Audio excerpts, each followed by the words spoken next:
Ambient noise, yeah. So now you're grabbing some band lab clips. Yeah.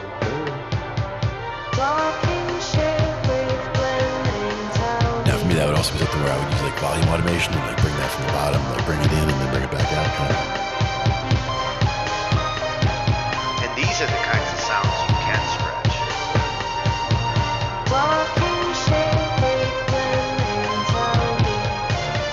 With this AI, like scratching it actually can be cool.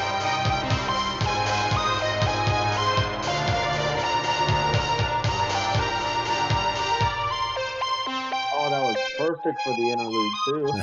Ends it right in the right I spot. didn't even notice. 40.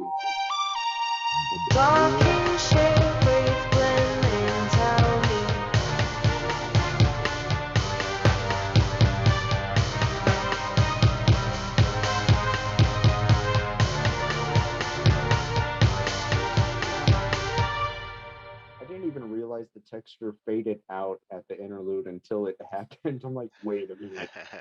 Sometimes you just, it was just meant to be that way.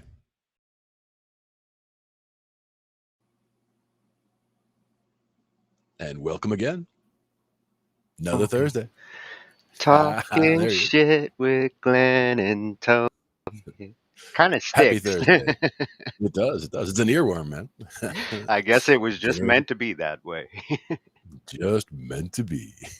Every single week, right here with us, talking stuff about things.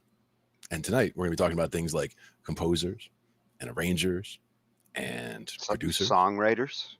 songwriters, orchestrators, all that stuff. Yeah, and So, chances a whole are bunch lined up.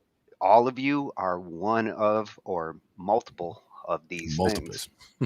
More than one of the above, yes. Yeah, as we That is a look, valid answer. you should see like which ones you are, because we're gonna actually look at like the differences between Mhm. you know what an arranger is versus a composer. A lot of times people think that you know they're the same thing. They're not. Mhm. Yep. And we're going to start with the differences of composers, arrangers, orchestrators, and conductors, because Mhm. those are really more the traditional the orchestra musicians. But Mhm. as we go along, uh, we're going to go more in depth into what an arranger is, air gigs, a Mhm. Yep. couple of new channels here. I always manage to Nice, find nice. a couple of freshies each week. Absolutely. That's what we love about having a feed built the way we did. Oh, and I couldn't resist this one because I've been Nice. really trying to like learn the secret sauce of good horn arrangements. And Mhm. since we're covering arranging, uh, the Modern Music Arranger, killer channel. Mhm. He's gonna show like how to do a four-piece horn section voicing, which you know, trumpet, saxophone, trombone, and what was the fourth one? Probably a second sax, either higher or lower. Oh, Yeah. baritone sax. Mhm. So I'm Nice. really interested in that one because that's one I've Mhm. been spending a lot of time trying to learn. Nice. Yeah, because I mean, you get the horns right, and the rest is gravy. One of the things a lot of people will do if they're trying to songwrite and it's just songwriting and just abstractly doing horns on a keyboard or whatever is they'll try to put the horn part throughout the entire song, and that's one of the big no-nos is that with a horn part it comes and it goes. Like they have points where they come in and add and embellish to that spot, and then they back off, Yeah, and then they come in and they back when off. it's done right, you get to appreciate each instrument in its own Oh yeah. right. Yeah. Yep. And Absolutely. this girl, she Not so. one way or another, I can almost always find she is like the modern musical source on YouTube for just everything about music. She's And she can play. all over the place. And for this one, she's going to talk about like the one thing that, all great composers have in common. And it's a really good point that she focuses on, which is crystallization, uh, Nice. the ability to take all those different instruments and bring them together. In a cohesive way. Yeah. And she's so good at explaining it that I couldn't resist Yeah. that one. Very cool. And, Very cool. and hey, since we're talking composers, Composing Academy, he's going to show how to compose for cinematic music, which Mhm. a lot of composers these days. This is the go-to for composers. Video games and Mhm. film and TV. It's really where it's at for a composer. And even just understanding how the music in those places works, then every movie you watch, every video game, every commercial, you actually start paying attention to the little things that you learn about composing in those ways, and you start to recognize those things in the music that you listen to every day. Yeah. And recognizing those techniques help you to now use those techniques and build them into your music and into your sound. Yeah, and with your now arrangement, Mhm. composing gets all that full. He does. Oh yeah. He will be talking about some, important things to consider, like whether you're composing a song for a soundtrack or whether you're the actual score. you know, that's why I really like this one, because he gets into the difference between like somebody who's scoring the soundtrack Hmm. versus someone who's writing that song for that moment. Right. Exactly. Good stuff. Hmm. And then we're going to kind of slide and look at the difference between a composer and a songwriter.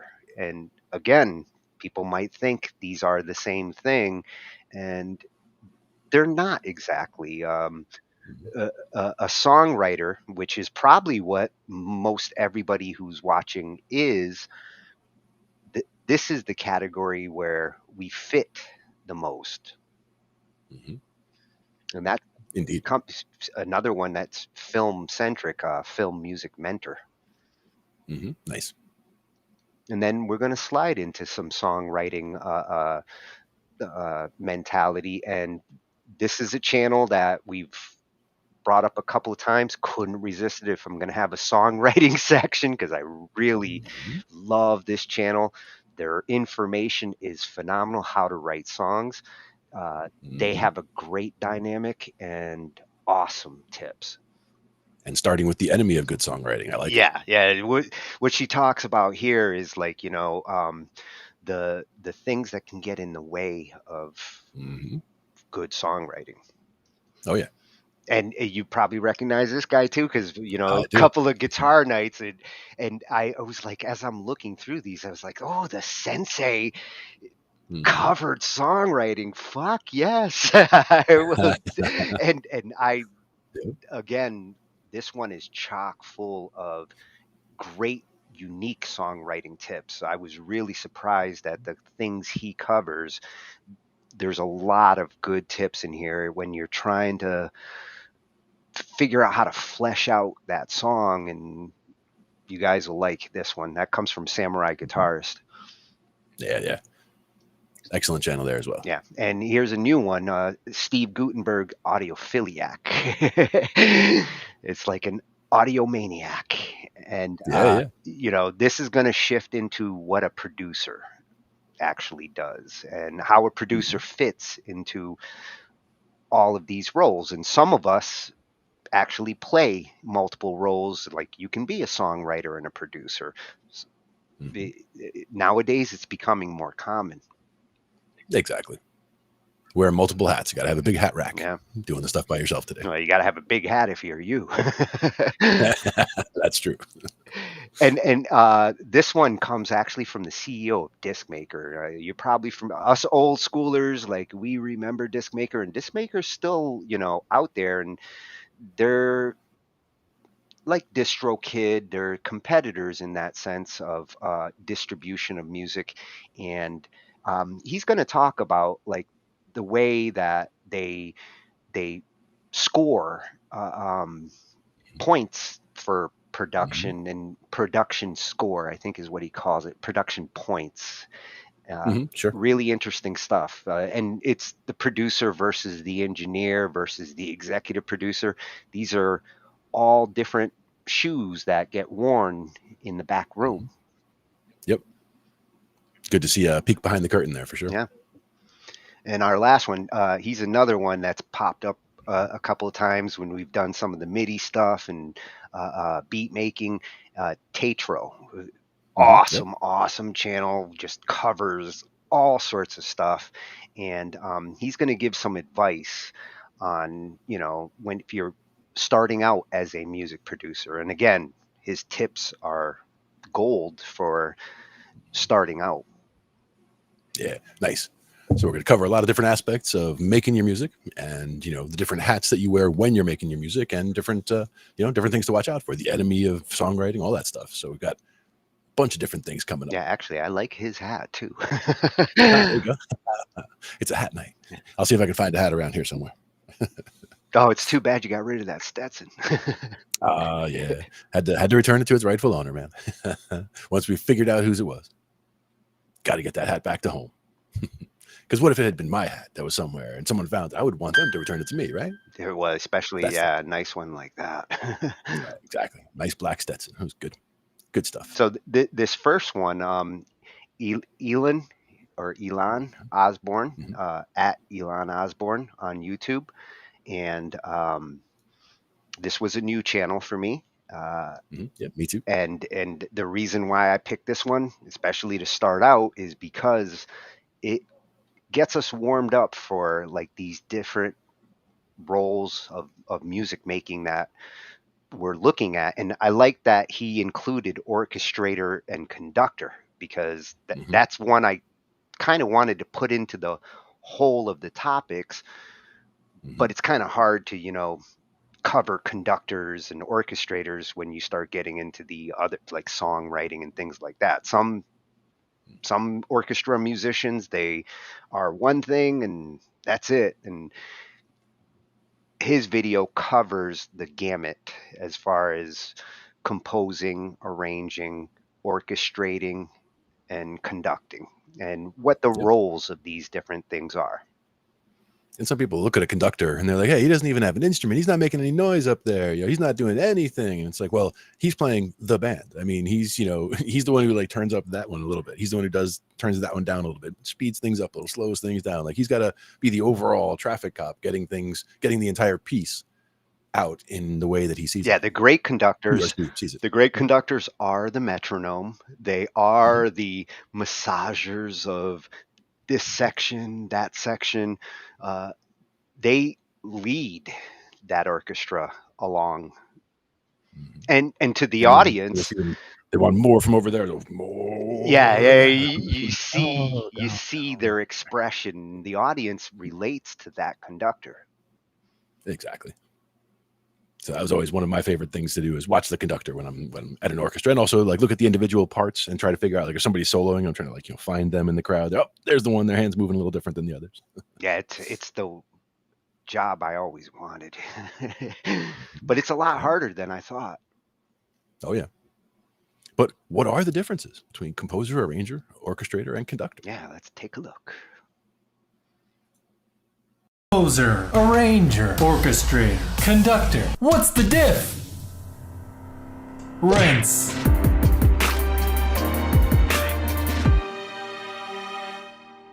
Hello, I'm Elon Osborne, and welcome to my YouTube channel where I talk about movies, audio, and music. But more specifically, we'll be talking about a music-related subject that I know so many people have been waiting with bated breath for me to talk about. I mean, look at this Twitter tweet from the Music Goose that reads, @Elon Osborne. Can you please make a video about the difference between a composer, arranger, orchestrator, and conductor?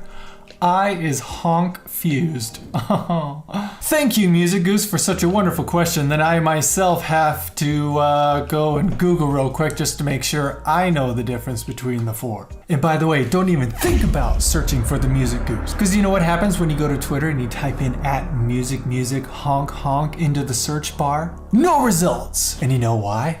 Cause I made it all up. That's right. I spent an extremely long 5 minutes Googling an Adobe Illustrator template for a mock Twitter post, and I couldn't find what I was looking for. So I did it the old-fashioned way, and I created a Twitter post mock-up myself, which I can now use for future videos. You see, I take 30 minutes out of my day to fabricate something that only has 5 seconds of screen time for you. I do it for you, people of YouTube. But why? So now that you only wish there was a Twitter handle @music honk honk that actually existed, and that there was an accompanying t-shirt, or maybe, just maybe, the t-shirt does exist? Could a link be in the description below?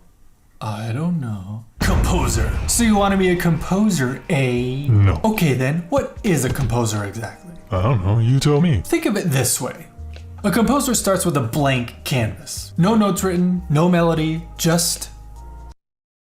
From nothing, a composer creates something. Steven Spielberg asked John Williams to compose a score for him. John Williams is sent a rough cut of the film with usually maybe some dialogue and sparse sound effects thrown in maybe. But normally it's just a real rough cut version of the film. From nothing, John Williams writes melodies that will be remembered for generations to come. And speaking of the film industry, sometimes a director will send a rough cut of the movie to the composer, which actually has temp scores in the various cues that they want, just to give the composer an idea of the type of music that he wants in a particular part of the movie, or the genre or the feel, etc. Now, depending on the project, being a composer means you might just write the melody of the music and that's it.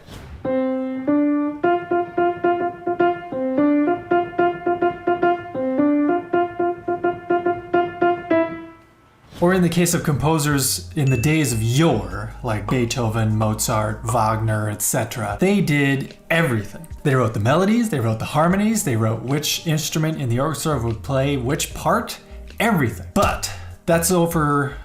Nope. Over. Uh-uh. Roger. Not that either.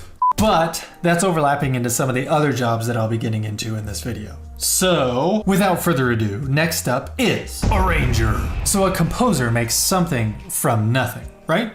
Right. Well, an arranger makes something from something that already exists. Take this sheet music one can purchase for AC/DC's You Shook Me All Night Long. Obviously, this piece wasn't originally written for a string quartet. Then why is it available to download for strings? What sorcery is this? Because it has been arranged for a string quartet by Bojana Jovanovic. He took a song that already existed and he rearranged it to be played by 4 stringed instruments. That makes me wonder what it would sound like if you arranged the same song for 4 tubas.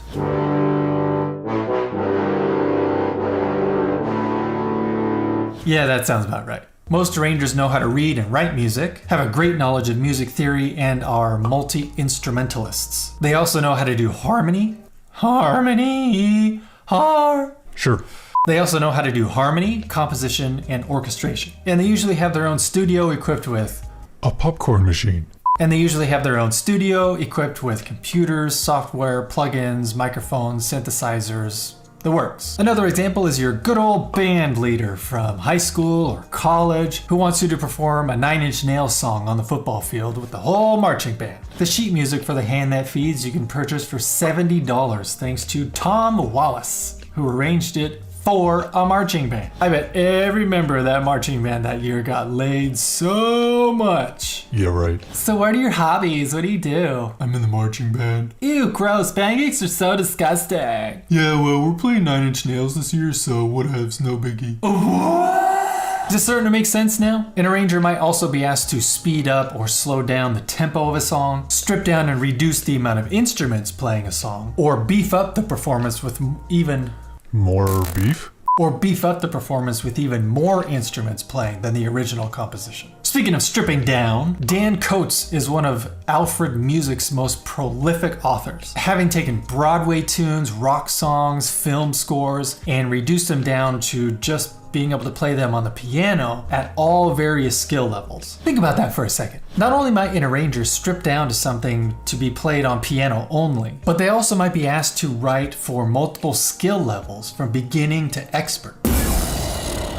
A song Of Ice and Fire. and also remixes fall under the arranger category. Arranging can not only mean speeding up or slowing down a song, beefing up or stripping down, but it can also mean reimagining a song altogether. So, you know, like DJs. Wow, I love your remix of the Neverending Story theme. You're my favorite DJ. I prefer the term electronic arranger. Making or reinventing something from something that already exists. Moving on, orchestrator. In this category, we're dealing with 2 camps. Orchestrator for concert and stage, and orchestrator for TV and film. Let's start with orchestrator for concert and stage. Mainly performances that are live, done by real people with real instruments. Similar to an arranger, an orchestrator does Calisthenics.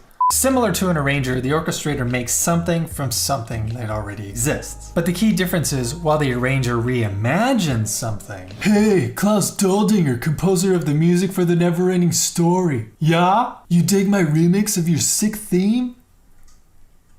9. The orchestrator develops, enhances, or completes a piece of music, sticking very closely to the original composer's intention. And specifically talking about concert and stage, the orchestrator is very familiar with how an orchestra works, taking the composer's melody or watered down score and expanding it to a full orchestral score, determining the number of musicians in each section, strings, woodwinds, brass, percussion, the registers in which each instrument plays, and balances the dynamics of the orchestra to achieve the desired effect of the composer. Speaking of dynamics, this might happen between a composer and an orchestrator. This part is supposed to be loud, so that's when like everybody in the whole orchestra plays at the same time, right? No, that's not how an orchestra works. Or this scenario might come up concerning the manner in which the performers are playing their instruments. Yeah, I was thinking the woodwinds would do this like 16th note staccato riff for like 16 bars, while the French horns and trombones would just hold out their notes for those same 16 bars? Oh, so you want the woodwinds and brass to pass out, is that it? Wait, what? So what about TV and film orchestrators? You can't talk about the modern day orchestrator without talking about MIDI, Musical Instrument Digital Interface. With the ease of using musical software these days, composers will write a score using orchestral sample libraries and the use of MIDI notation. Orchestral sample library? Yeah, dude! Language, geez. Sample libraries are usually hundreds of gigabytes worth of actual samples of recorded instruments being played, then loaded into software patches, which can then be played by a MIDI keyboard. I personally use East West's Hollywood Orchestra sample library. They are not a sponsor. I bought this with my own money many years ago. So there. Fine. So these days, TV and film orchestrators receive a MIDI score from a composer, complete with assigned instruments and when and where they will be playing, as well as an MP3 or WAV file, so the orchestrator knows how it should sound when it's complete. The orchestrator then takes these two sources and works it out into a full-fledged working score that can be played by actual musicians on stage. But only if the project has a big enough budget to allow live recordings of that score to be played by real musicians. But what if they don't have the budget? Well, here's a little subcategory of TV and film orchestrators. MIDI orchestrator. Since sample libraries sound eerily close to the real thing nowadays, projects that don't have the budget, like many TV shows, will have the score be only synthesized. In this case, the MIDI orchestrator still receives a MIDI score and an MP3 from the composer, but then using their knowledge of how an orchestra actually works, they then retool the MIDI score using their own sample library to make it sound like an actual orchestra is playing the correct parts at the correct time, and then that final synthesized recording is then used in the TV episode or whatever. So the MIDI orchestrator tends to just stay in the digital realm. Using computers and stuff, and their own sample libraries, staying in their deep, dark caves, never to be seen again. Last but not least, conductor, aka maestro. Yeah, they just stand behind the podium and wave their baton. No biggie. The end. Incorrect! They're basically the equivalent of a director of a film, overseeing the performance aspects of a piece of music like dynamics, phrasing, timing, etc. And also, like a film director needing to get the best performance out of an actor, a conductor must be extremely charismatic and inspire the musicians to work as a cohesive unit and become unified in song. So no wonder you get some pretty flamboyant conductors out there like Gustavo Dudamel of the LA Philharmonic Orchestra. Say what you want though, he knows how to get incredible performances out of the musicians he works with. I mean, look at it. Wouldn't you be pumped if your conductor was this pumped? Hype! Let us review. Composer. This blank page mocks me. The vastness of this empty void causes such turmoil within. Oh, hey, look, I wrote some music. Something from nothing. Arranger. You know what's better than Smells Like Teen Spirit? A marching band playing Smells Like Teen Spirit.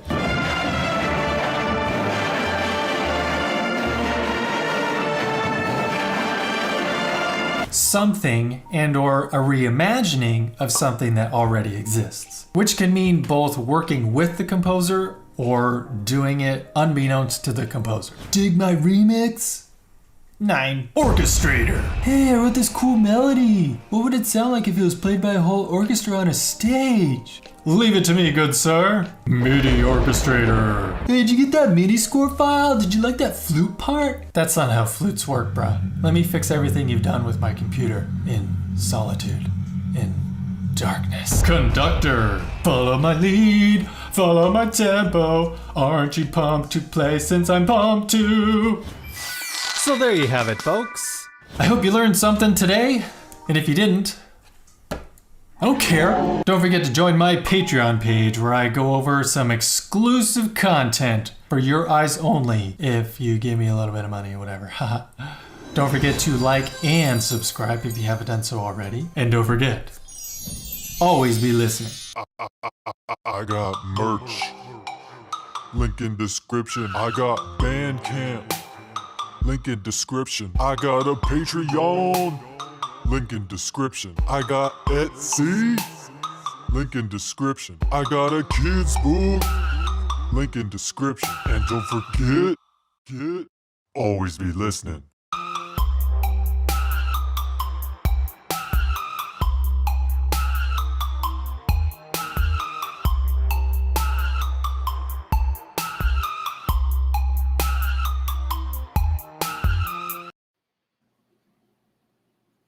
Oh, he even got his own little hip hop theme. Yeah. He's got all the bases covered. It sounds like he's doing it all right. Yeah, at Elon Osborne on YouTube. Tell me he didn't remind you a little of Stevie T. He's got that same kind of energy and Kind of. Yep. crazy humor. Yep. Can be, some people find it a little distracting, but I like it. I thought it was well done. No, it's more lighthearted.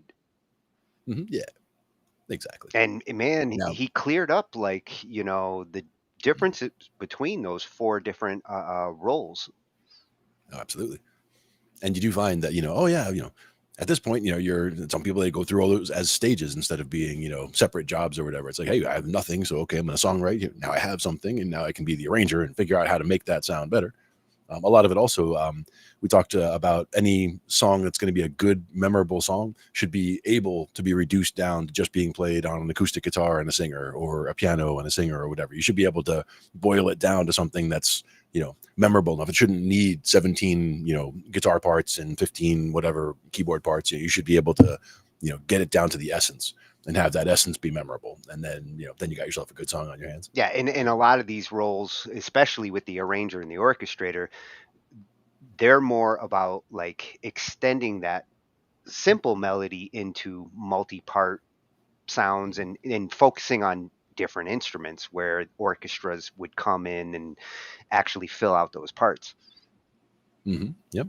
Got to figure out where the bagpipes go in the song. Yeah, I like how when he was talking about composers, like there is a difference between the classical composers that we're used to from music theory class to composers. They focus more on mood and themes more so than trying to be the Beethoven where you're scoring everything. And, they were really writing the complete story in the old days, where today's modern composers are looking for moods to go with the scoring that they're doing to the film or TV. Yeah, and that's what I like about when they're talking about somebody getting a rough draft of a movie, for example. I mean, that would be so exciting. Like, be able to get that, and you're watching the scenes, and what emotion does that bring out of you? And you're trying to get that emotion into the music that you're creating. That sounds like it would be just a whole lot of fun. Yeah, the modern composer is definitely more in about emotion of the moment.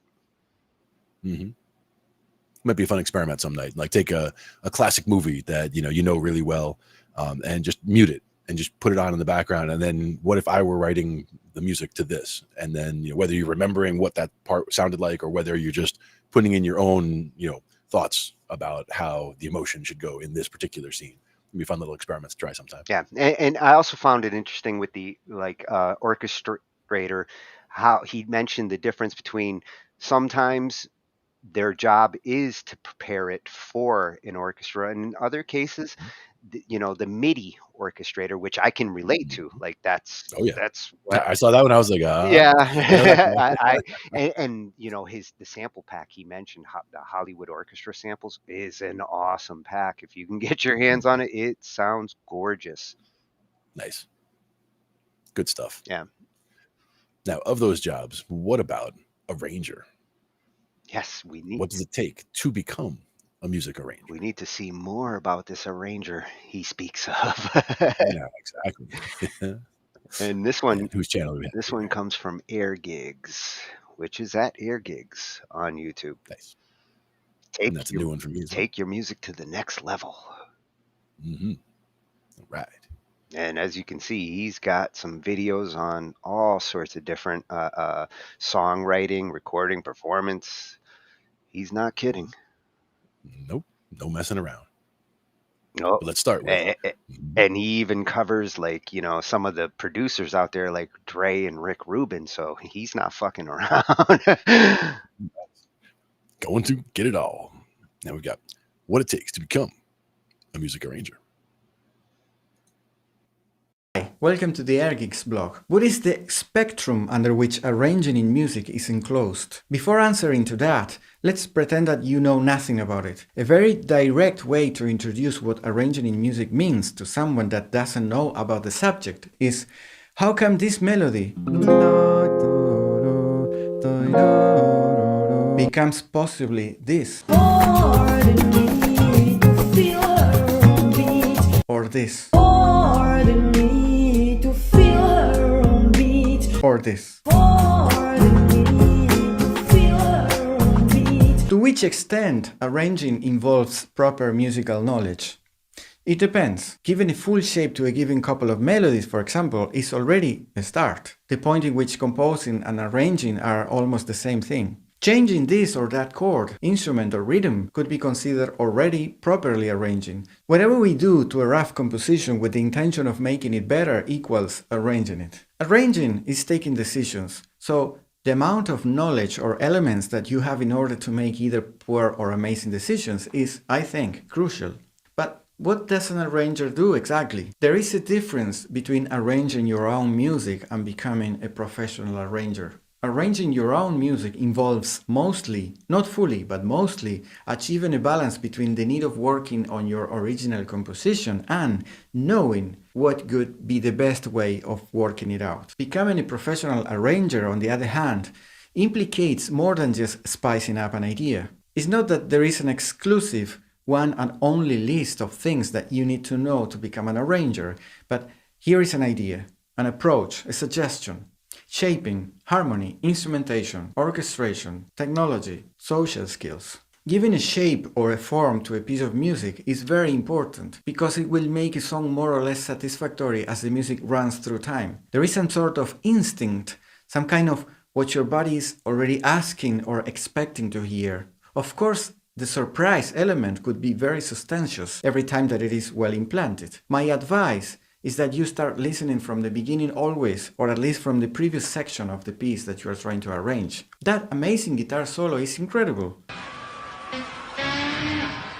I recorded it after the first chorus, but perhaps its powerful nature could be amplified even more after the second chorus, or at the end of the song, or as an intro. Shaping is also giving the right length to a piece.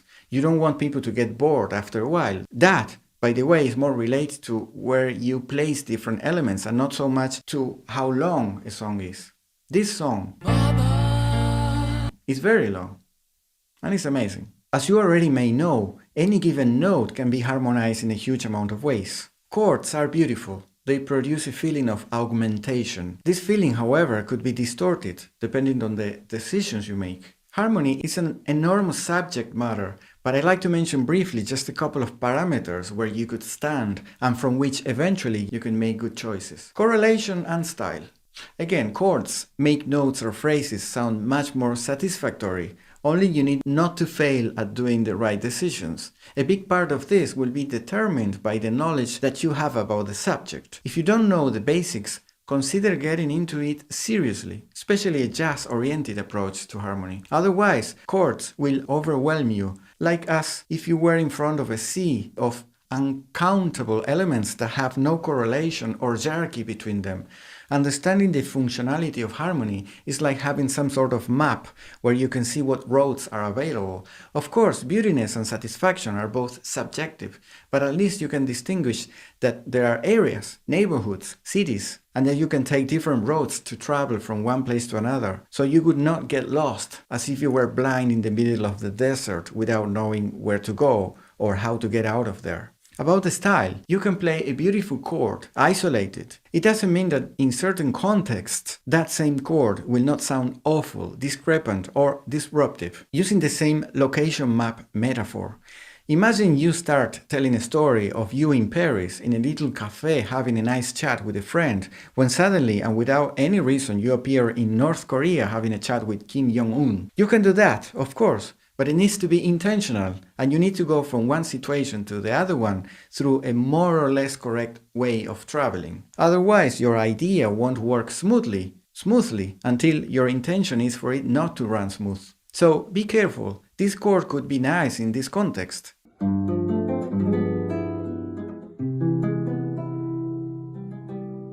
But not so much in this other context.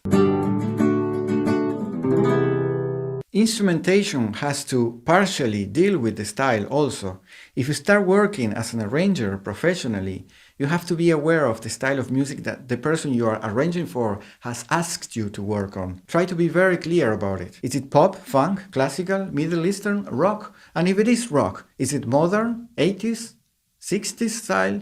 My arrangements are mostly oriented to acoustic performed instrumentation. If you are thinking of taking a similar path, my advice is that you don't stick to a particular instrument. Learn the basics of as many instruments as you can. The more instruments you record yourself, the more control you'll have over your arrangements. You don't need to master an instrument in order to use it for a particular production. Playing live gigs is a different thing. In music production, the focus is the sonic result, not if you are a virtuoso at all the instruments you use. If you are more into beats and more electro or virtual instruments, then subscribe to whatever site keeps you posted about the latest available VST. Right now, everything is so competitive that in a very short amount of time, the modern sound can change all of a sudden without you being aware of that. You cannot be behind your client in that regard.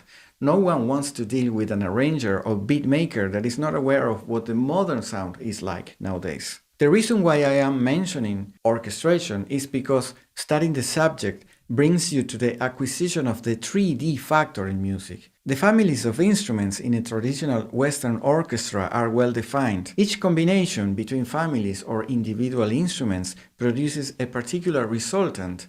The acknowledgement of this will help your brain to keep in mind that. And then there is contrapoint. If you've never have studied contrapoint, then you're missing an extraordinary universe of possibilities. And this is not alien stuff. When you do a second melody to your chorus, not rhythmically parallel, I mean,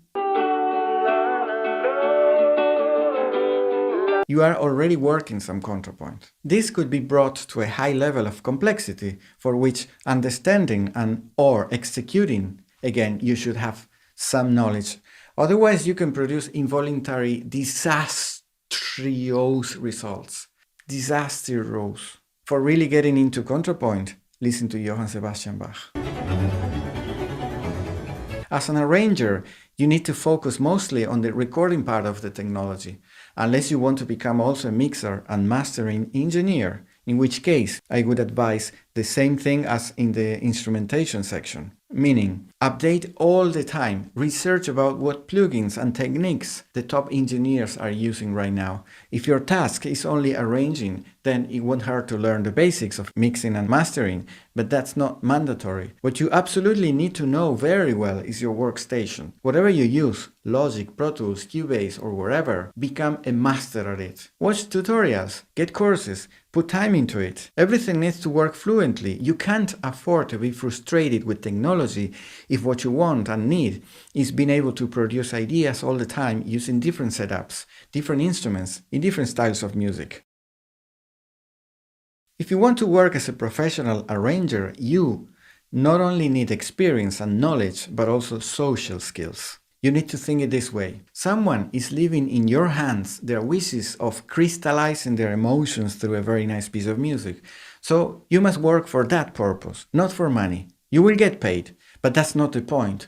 You want this music to sound super great in the first place, which by the way will lead you to get more work, which will make you get more money if that is what you want in the end. When you do a good job, your client experiences absolute happiness. It is an enormous satisfaction to listen to your song, an intimate and personal piece of music, fully produced. And arrangement is, I'd say, the most important part of it. Be sincere with your clients. This is an intimate part of them, and no one wants to be foolish. Try to understand what the composer wants and needs, but also share your thoughts about their expectations. Present to him or her more than one option to choose from. Clients adore that. Be in touch all the time. Communicate with them as they were your best friends. In fact, if someone is doing music, composing, and writing lyrics for their songs, it means that you and him or her have plenty of things in common, which makes this person a great candidate for being your friend. Perhaps even your best friends, who knows. Make their music sound so good that they would never have expected or imagined it would sound the way it does. If instead you've been commissioned a corporate gig or a commercial, an audio brand or something like that, then you need other type of social skills. Now you're part of a team. You need to understand that there is a chain of people that will interfere in your decisions, and you need to be prepared for doing whatever is needed to be done. Even when that implies you doing something you don't agree with, and even when what you consider the best option, the one that you think is perfect, is not accepted. In this sort of environment, always be nice. Never get offended. Don't take things personal. A task needs to be completed. You've been called because someone considers that you can cope with this task. So you do the best of your best and be prepared for working against some track if it is needed. Even from zero, there is no space for personal feelings. I am not talking about emotions. Being able to produce emotions is precisely the thing that leads someone to hire you in the first place. There are many ways of promoting yourself as an arranger. I'm not an expert on that, but I can give you some few ideas, things that I've done that worked well for me when I started. Make a list of close people that you know they would like to hear themselves singing a well-recorded and produced song of their choice. Who doesn't love that? Arrange a track for them, make experience with them, start learning how to be intuitive with the desires of people. Once you have done that, for free, start looking for singers that you can approach personally. Maybe your friends in Facebook, not necessarily people you know well, and tell them what you are up to. Offer to them an example for free. Take a little section of a song that they already have recorded, rearrange it, and send them few ideas. They will be glad to receive it, and if they like it, they will definitely have you in mind for their next project. Singers need arrangers. Once you have done some experience and you have some concrete examples to show, use a platform like AirGigs to present yourself and offer your service as an arranger. Make a great profile, write a concise and friendly description of what you do. Prepare a nice video, a good looking photo, and share it everywhere. It won't be long until you get your first gig. From then on, the more experience you get arranging, the better you get at it. Thanks very much for watching this AirGigs blog. Subscribe. Bye! It's getting clearer. Yeah, yeah. Very cool. Well, one thing I'm Beautiful. noticing with the arranger, it kind of lends itself over what we're going to be looking at later when it comes to producing. And, you know, the engineers and the ones who decide on the flavor of the music and how much something might extend or get cut down, the arranger kind of plays a part in that later on when it comes to the mixing and collecting it all together. Oh yeah. And mixing is a big part of that. So anybody who has done any mixing on any of their own tracks, you've already done part of the job. You know, how much of this you're mixing versus how much of that you're mixing is part of the arranging. You know, what's the predominant instrument you're hearing at this moment? You know, that's a mixing question, but it's also an arranging question, really. Yeah, you're halfway there. Yeah. So you're halfway there. I like the examples that when he started out, how he showed that, you know, one song and how an arranger might do it this way or this way or this way. And you could really hear the different approaches to the same chords. Yeah, absolutely. And that's where a lot of times just a slight change in feel can make such a difference. And that's also why there's so many songs that use, if you looked up the 10 most common chord progressions, for example, you would recognize so many of them. You'd be like, oh, I recognize this song. And somebody else would say, oh, no, that's that song. And somebody else would, no, it's this song, because you're all right. Like every one of those is that chord progression. You just change that feel just slightly, you know, a little more staccato, a little more drawn out or whatever, totally changes the feel and gives you entirely different songs with that same, you know, chord input. Or to his point on like instrument choice and the feel you get from that. And the arranger's job is to sometimes give it those dynamics and different flavors of what he used spice. You know, another one who's like, Yep. we're gonna the arranger spices up the track, and Yep. And with spice, you have to use it sparingly. You're not trying to, you're not trying to dump a pound and a half of chili powder into something. You're trying to put a dash of this and a sprinkle of that to just give a hint of the flavor of what you're trying to do. Not a heavy-handed approach where, oh, this is going to be salty, blah, blah, blah, throw a bunch of salt in it or whatever. well, You have to be nuanced. pound of chili powder, you're playing flamenco. A little bit too caliente. But he reminds you that, like, this particular role in professional circles, this is a role where you're arranging for the musician, for the client, and you want to know what that client's looking for. Yeah, the end goal, and that's where the communication comes in. That's super important. Yeah. Yeah, it's got to take a lot of trust for a musician to hand it to an arranger and say, now put this together, assemble it. Mm-hmm. Crazy. Yeah. Now, which page was that versus going to 4-part horn arranging is where we're headed now. That's right. Now we're going to hit some brass. We're going to kick you in the brass. Yep. That's something I've always enjoyed. One of the arranging things that I've picked up on, just looking at different things is the, doubling up of the root and sometimes the 5. Like if you look at chords on a guitar, the big fat chords, a lot of times you're doubling up the root and sometimes you're doubling up the 5th, but you're rarely doubling up the 3rd or the 7th. Yeah. I mean, it happens in different shapes, but you're more often doubling roots and 5ths. So to me, some of the 4-part arranging, like what my thought would be, if you're using extended chords, 4-part arranging, you already got all 4 tones, there. You're doing major 7s, minor 7s, dominant 7s, diminished. You're already using 4 parts, 4 voices. So you've got it perfectly laid out. But if you're only doing regular chords, like doing regular songs, for example, these are chords where you're not necessarily using 7ths. So I'm curious to see what we're trying to find out is whether it's just a matter of doubling up the root or the 5th, or whether it is about adding extra notes to get other melody line accentuations and things of that type. Yeah, and the other thing I'm curious is to see the subtle differences between horn arrangement versus string arrangement, because they're very close in approach, but there are subtle differences to how strings get arranged versus horns. One that would jump out at me is the fact that a string, string sections, I would expect more components to a string section where you have more full chords because they're more lush and filled out. Whereas brass, a lot more, it's about those accents and the punches in those kinds of things, instead of being about background texture almost in a lot of cases. Yeah, and with brass, sometimes you're limited to certain keys. Like some things like saxophones, they're tuned to certain keys. Mm-hmm. Something like a trumpet, especially, I would think, with only 3 valves. Yeah. It has the least amount of controls, really. The trombone, even having that slide, you can get to more pitches, or I think it's about the same between a trombone and a trumpet. So that's probably where the limitations are. A saxophone having as many buttons as it does, to me, looks like it should have everything covered. Like you should be able to play in any key, but I'm not familiar enough with saxophone to tell you that. Well, I've had to transpose some of my pieces to get them down to B flat for an alto. Sure. Makes sense. Because his alto sax was in B flat. Yep. Nice. So now this is for this one comes from @Modern Music Arranger. I mean, the channel was screaming out to me, okay, we're covering arrangement. Well, Modern Music Arranger.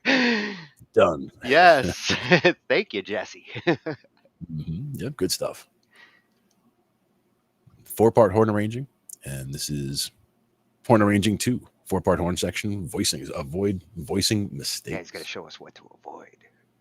Yeah, always good to know. Everybody, and welcome to the Modern Music Arranger. My name is Jesse Adello. In this video, I'm going to continue a series on horn arranging by talking about arranging for 4 horns. Specifically, we'll go over how to assign notes from 3-part and 4-part harmonies to each instrument. The instruments that we're going to use for this section are the trumpet, tenor sax, trombone, and bari sax. Now, this is a pretty common horn section for pop and funk, but we'll talk about concepts that could work for any combination of instrumentation in whatever genre you're writing for. Before we get into it, a quick disclaimer. This video assumes that you can already read in both treble clef and bass clef, and that you already have an understanding of how to harmonize melodies over a chord progression.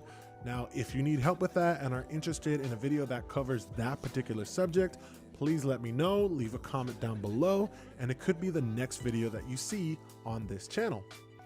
And with that, let's get into it. So we're gonna start with the melody that I wrote in Logic. It's just a 4-bar loop that is in a lo-fi style, and it uses 2 chords, D minor 7 and C major 7. And this is what it sounds like. I wrote the melody into the keyboard part. Here we go.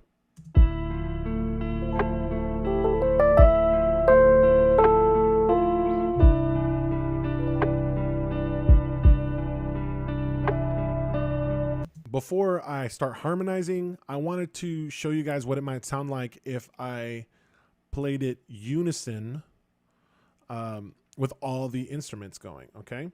So here's the same melody. The melody is going to be in the trumpet, but all the other instruments are also playing the same notes, and they're playing an octave below the trumpet in the appropriate range. So here we go.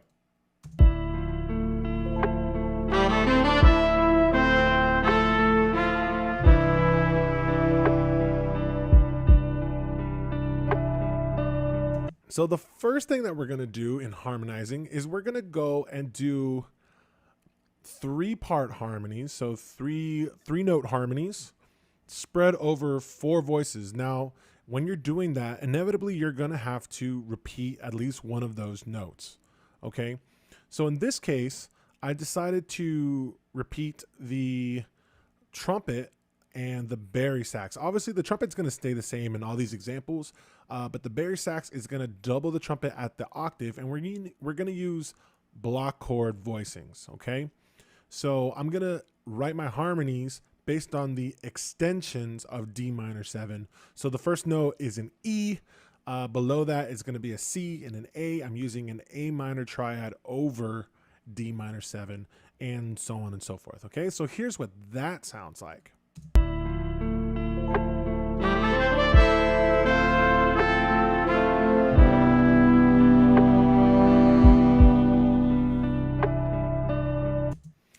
The melody sounds really nice. It's really tight. But even in a higher register for the tenor sax and the trombone, I think that the density of that melody actually helps it to ring out pretty nicely. Okay. Since we wrote that first one in block chord voicing or closed voicing, we're going to open that voicing up, and we're going to take the second note down, and we're going to move it down an octave and then shift around the instrument notes. This is an open voicing, and sometimes you're going to need to do that if parts are really high, if the melody is really high in the trumpet, for example, and you need to get the other instruments into a better range. But this particular one yields kind of an interesting result. So let's hear what it sounds like.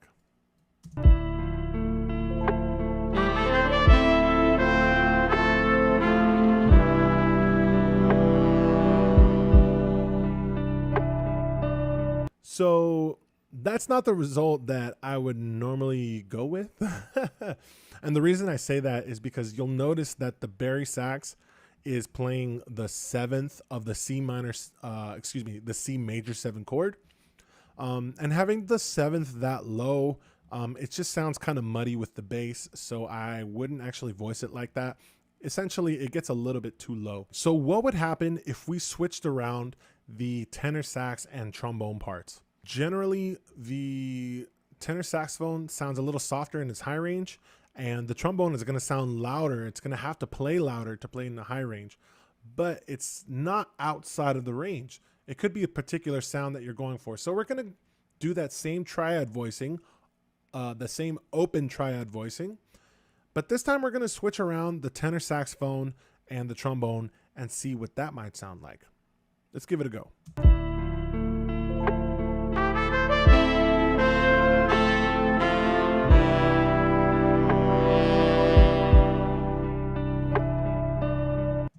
To me, it still sounds a little bit too spread out. I think the tenor sax is too low at the end, and you get too much reediness down at the bottom. And I know it's MIDI, but I can still hear that happening. So I'm not really going to mess with that. Also, you'll notice that I started kind of just letting the trumpet take the melody. So I'm not harmonizing those pickup notes. That's just a preference of mine. I really do like to have variation between unisons and harmonized sections. But you can obviously harmonize the entire thing. Just know that it's gonna sound kind of busy if you harmonize an entire song. So I like to use combinations of unisons and harmonies for variety, to give a little bit more variety to my arrangements. We're gonna jump into seventh chords, but written with only 3 notes. You can still get the sound of seventh chords with only 3 notes, okay? So again, I doubled the melody in the trumpet and the bari sax, and the tenor sax and the trombone are playing other notes that emphasize the 7th chords, okay? So this is what that might sound like.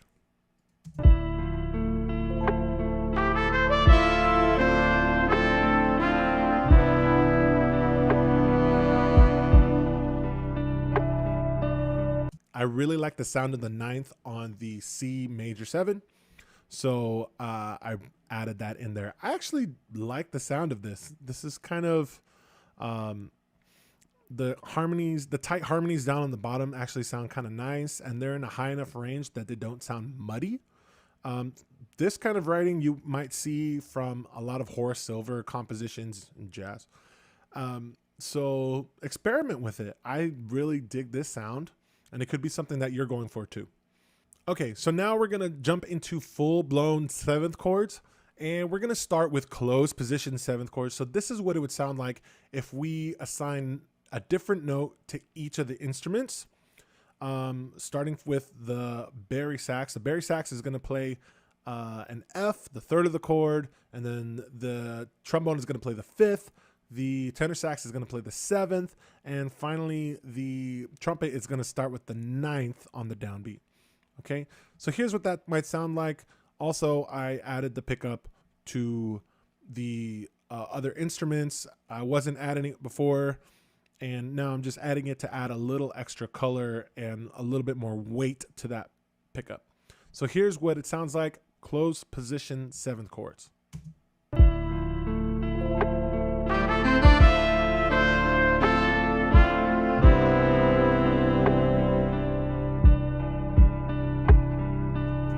So something interesting happens when you assign a note to each of the different instruments, a different note to each instrument. You actually can't hear the melody quite as well. It's not really emphasized. Now, in this particular example, I had the trumpet a little bit louder so that you can hear it, right? And if you are recording or in a recording session, a recording context, you can obviously crank the volume on the lead instrument. But in a live context, it's going to be just a little bit harder to hear that instrument on top or whatever is playing the melody note, just because there's so much sonic information and harmonic information going on at that point. Okay, so just keep that in mind. Now we're going to get to the last example, and I'm going to play the same melody, harmonized the same way, but now we're going to open it up and do an open voicing, okay? This one is actually my favorite one. And I also did a little bit of editing to the bari sax part. One of the notes is not quite within D minor 7. It's a G sus chord. So it does fit, but it's just an arranging choice that I made.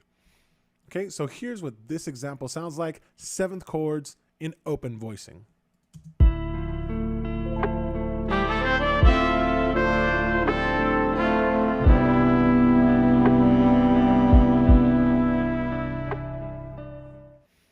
The reason I like that one so much is because, for one, the bari sax gets a little bit more root movement, and so that just emphasizes the chords a little bit more. Also, the openness of that chord allows for a little bit more resonance in the inner voices. So the inner voices can kind of fill in the harmonic space without it being too dense, right? It's just a more bright and open and full sound compared to a closed and more dense sound in the closed voicings. So I did want to mention one thing before I wrap up with Logic. On the last 7th chord voicing, I took the second note from the top and dropped it down an octave to open up the voicing. That's known as a drop 2 voicing. I mentioned it in another video, but I just wanted to make sure that you guys knew what that was, and you're gonna see it talked about as a drop 2 voicing. So here's a recap of all the examples that we've played.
Okay, so let's recap. First thing, I took a melody over chord progression.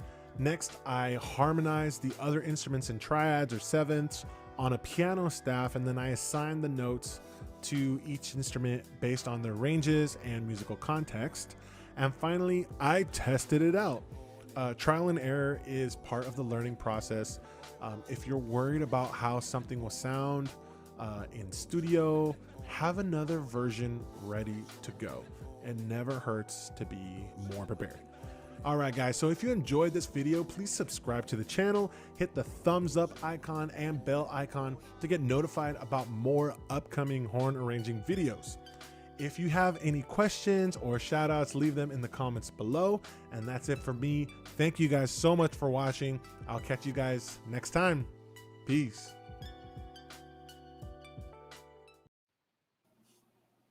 Oh, you got a subscriber here, Jesse. Absolutely. Yeah, at Modern Music Arranger on YouTube, and he's also got a website, jesseaudelomusic.com.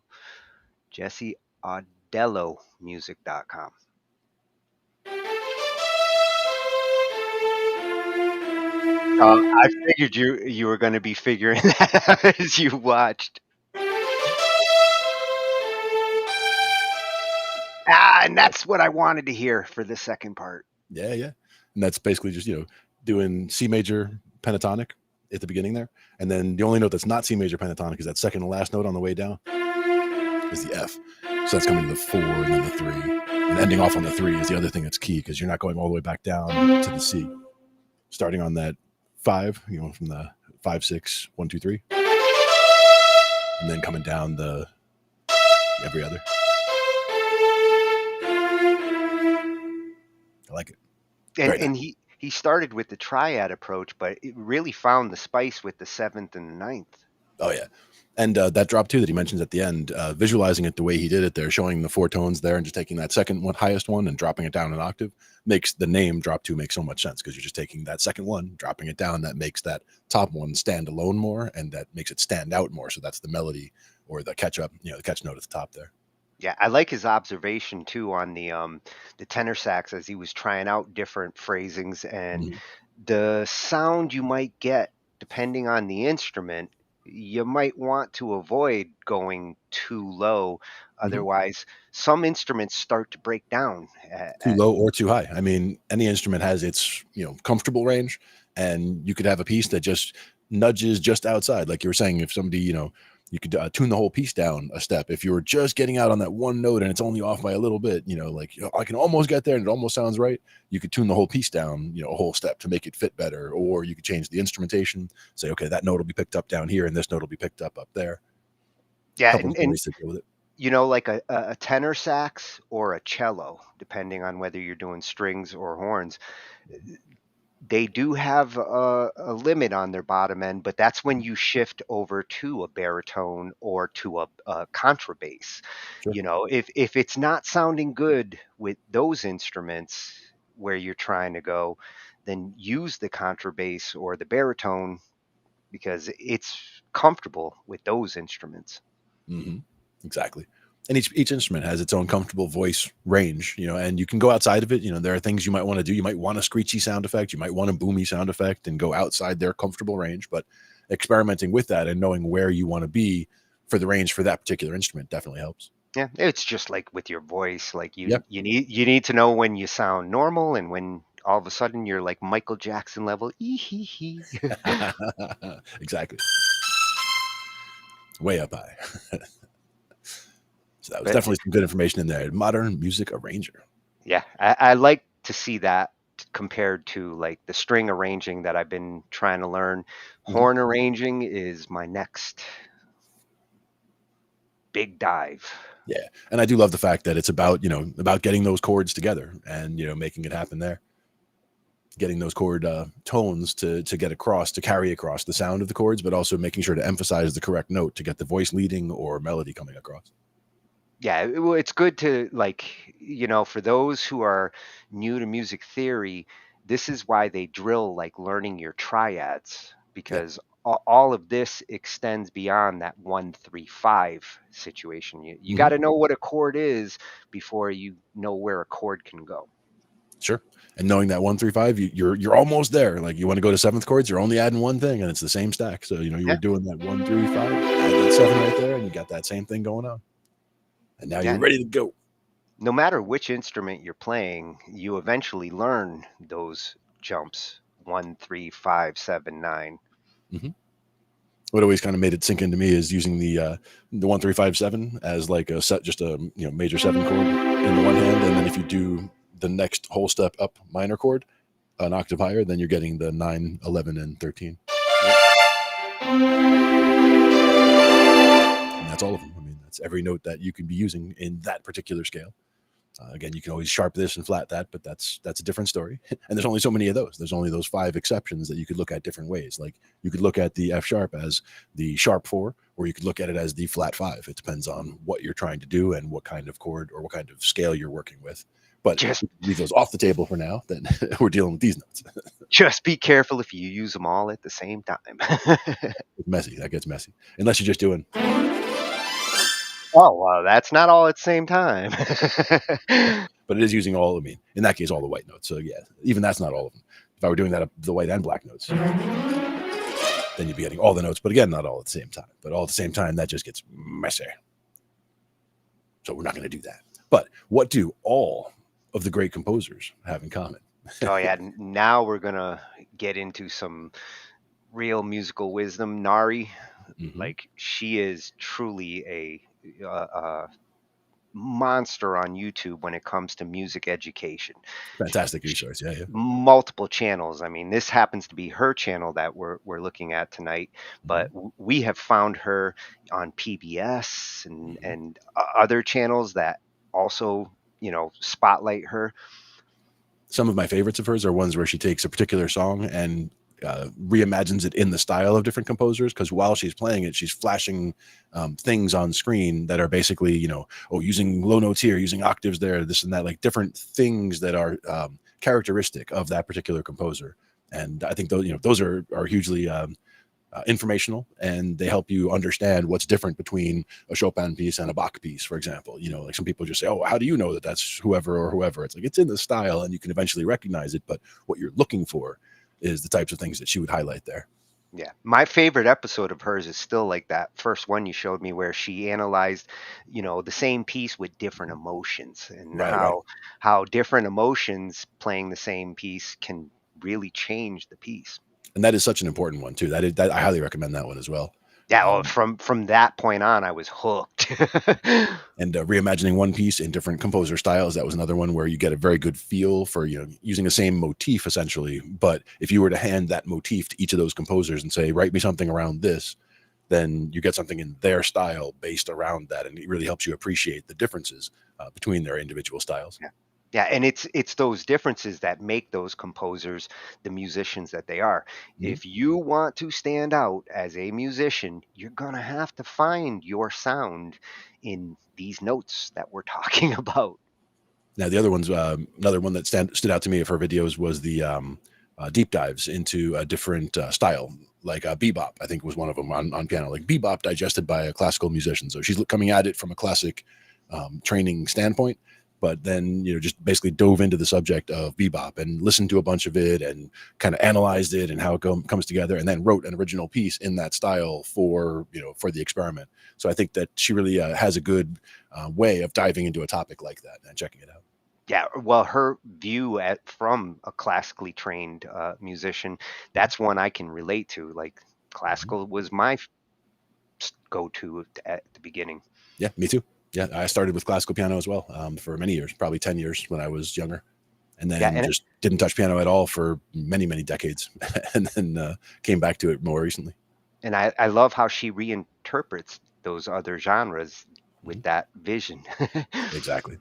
Through that lens, like taking a look at it that way. And also just the scientific approach of, what is it that makes this particular style this way? Whether it's, bluegrass or bebop or ragtime, whatever, like just taking a look really at what the elements of rhythm are, or whether it's about the the choice of the register that you're playing and the type of chords you're playing, all those kinds of things can affect that type of stuff. Yeah, she recognizes the actual reasons we call this genre. Not like some people who are just like, whoa, that's just what that sounds like, like with metal. That's where I've had people like, well, that's just what death metal sounds like. Well, why does it sound like that? Nari goes into that. Into the why, for sure. Yeah. But what this one's about, like what the great composers all had in common. So it's a particular focus on the great composers, and I'm eager to see what she has to say about that for sure. Oh, she makes a very good point, and crystallization is the key here. Nice. Let's check it out.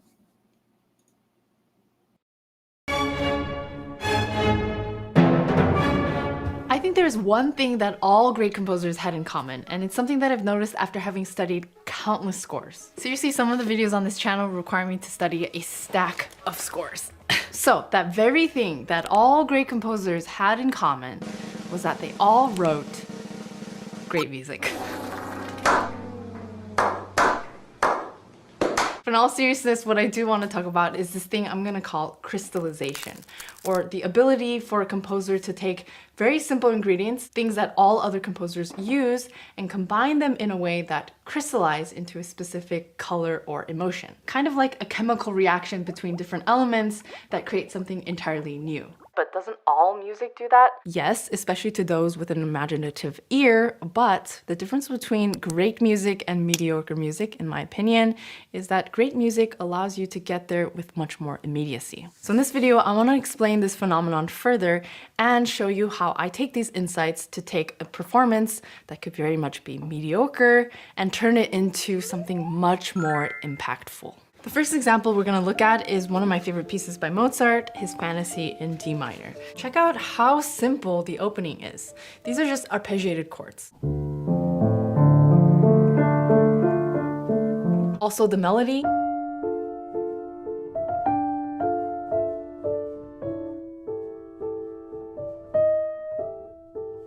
Nothing about the notes in the right or left hand are that revolutionary, but they combine in a way that crystallize into a very specific emotion and a story almost. For me, this music makes me think of someone looking back at something one last time, reliving some of the memories, some of the anguish, and also finding some acceptance, all from a little bit of a distance.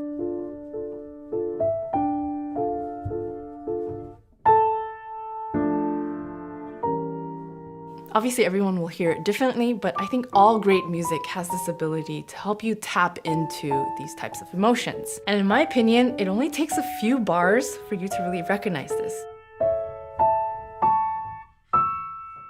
I think a big part of what ensures this is the details. So listen to this same melody, but with the rhythm changed.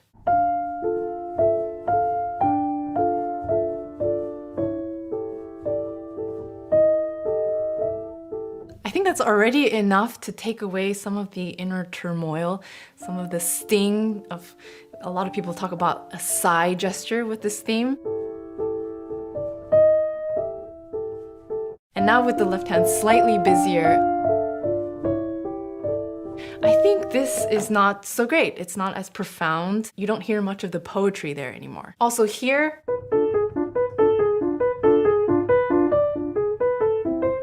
there's something very satisfying about that. It's churning. But again, I'm gonna just change a few notes.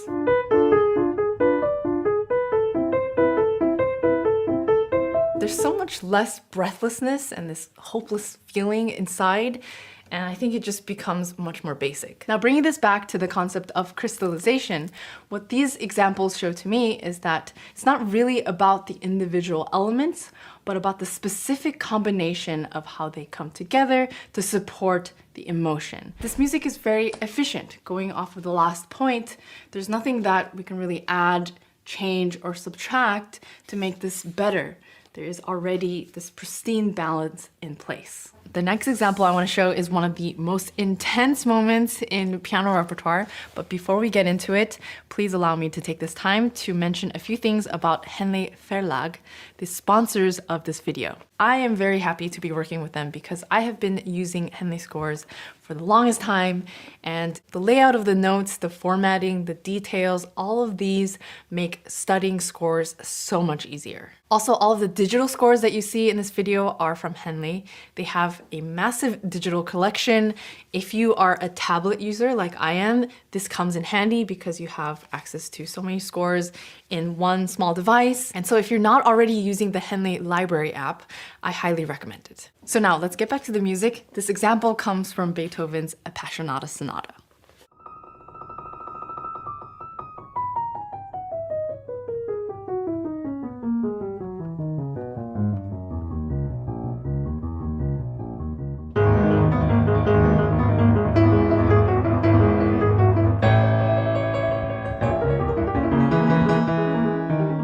Separate ingredients in the music here, again, are super simple. We have a single minor scale just going straight downwards. Then it contrasts into a section that's stormy, that has these arpeggiated chords.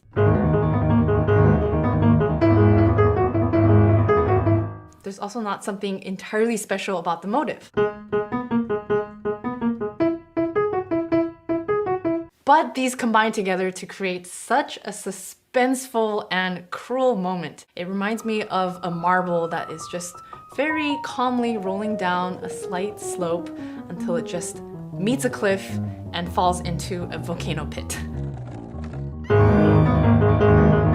Now, similar to what I did with the last example, I'm going to change a small detail, and let's see how that changes the effect of the music. I'm going to start first with just adding a crescendo.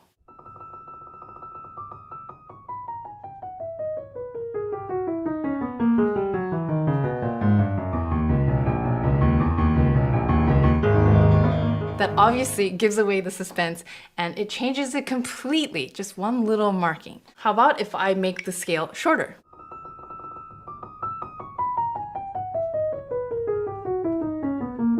I think that's already enough for you to lose that uncomfortable feeling of just not knowing where you're going. The original has the scale going just long enough where it almost drives you crazy. How about if I slightly change the pattern of the next section?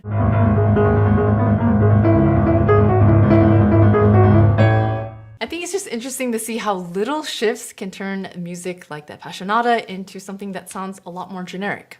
Now I'm going to demonstrate to you why I think sometimes how you play something is so much more important than when you're actually playing.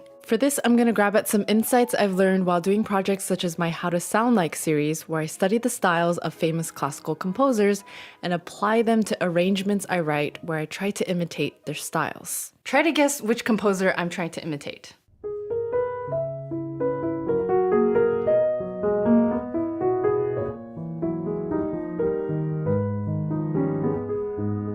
It's kind of hard to tell, right? Now try again.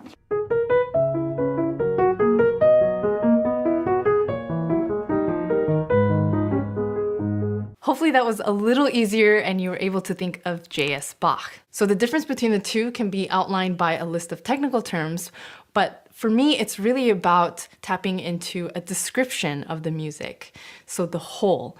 In the first one, I was really going for something very sentimental and kind of lush. And the second one is this more chattiness, this texture that is drier, almost like a dense piece of wood where you can see all of the grains and there's a sense of order there. One more example.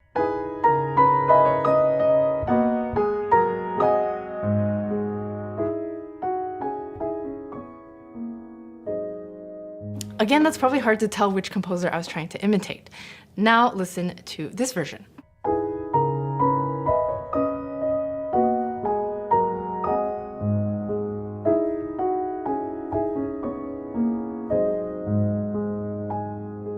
Maybe still hard to tell, but I bring this point up just to show you how easy it is to butcher any kind of music, just by little details of how you perform it as well. And it's not about accuracy either. You can play all the right notes. In the examples I just gave you, I was playing all of the notes and I wasn't making mistakes, but the interpretation was really off from one to the next. What I'm learning from all of this is that this crystallization process is more of an art than a science, and there's something that is really hard to explain about it. There's something mysterious about this whole process, which also makes it beautiful. This is also why I think it's really hard to rely so much on music theory and individual elements to try to make a composition great.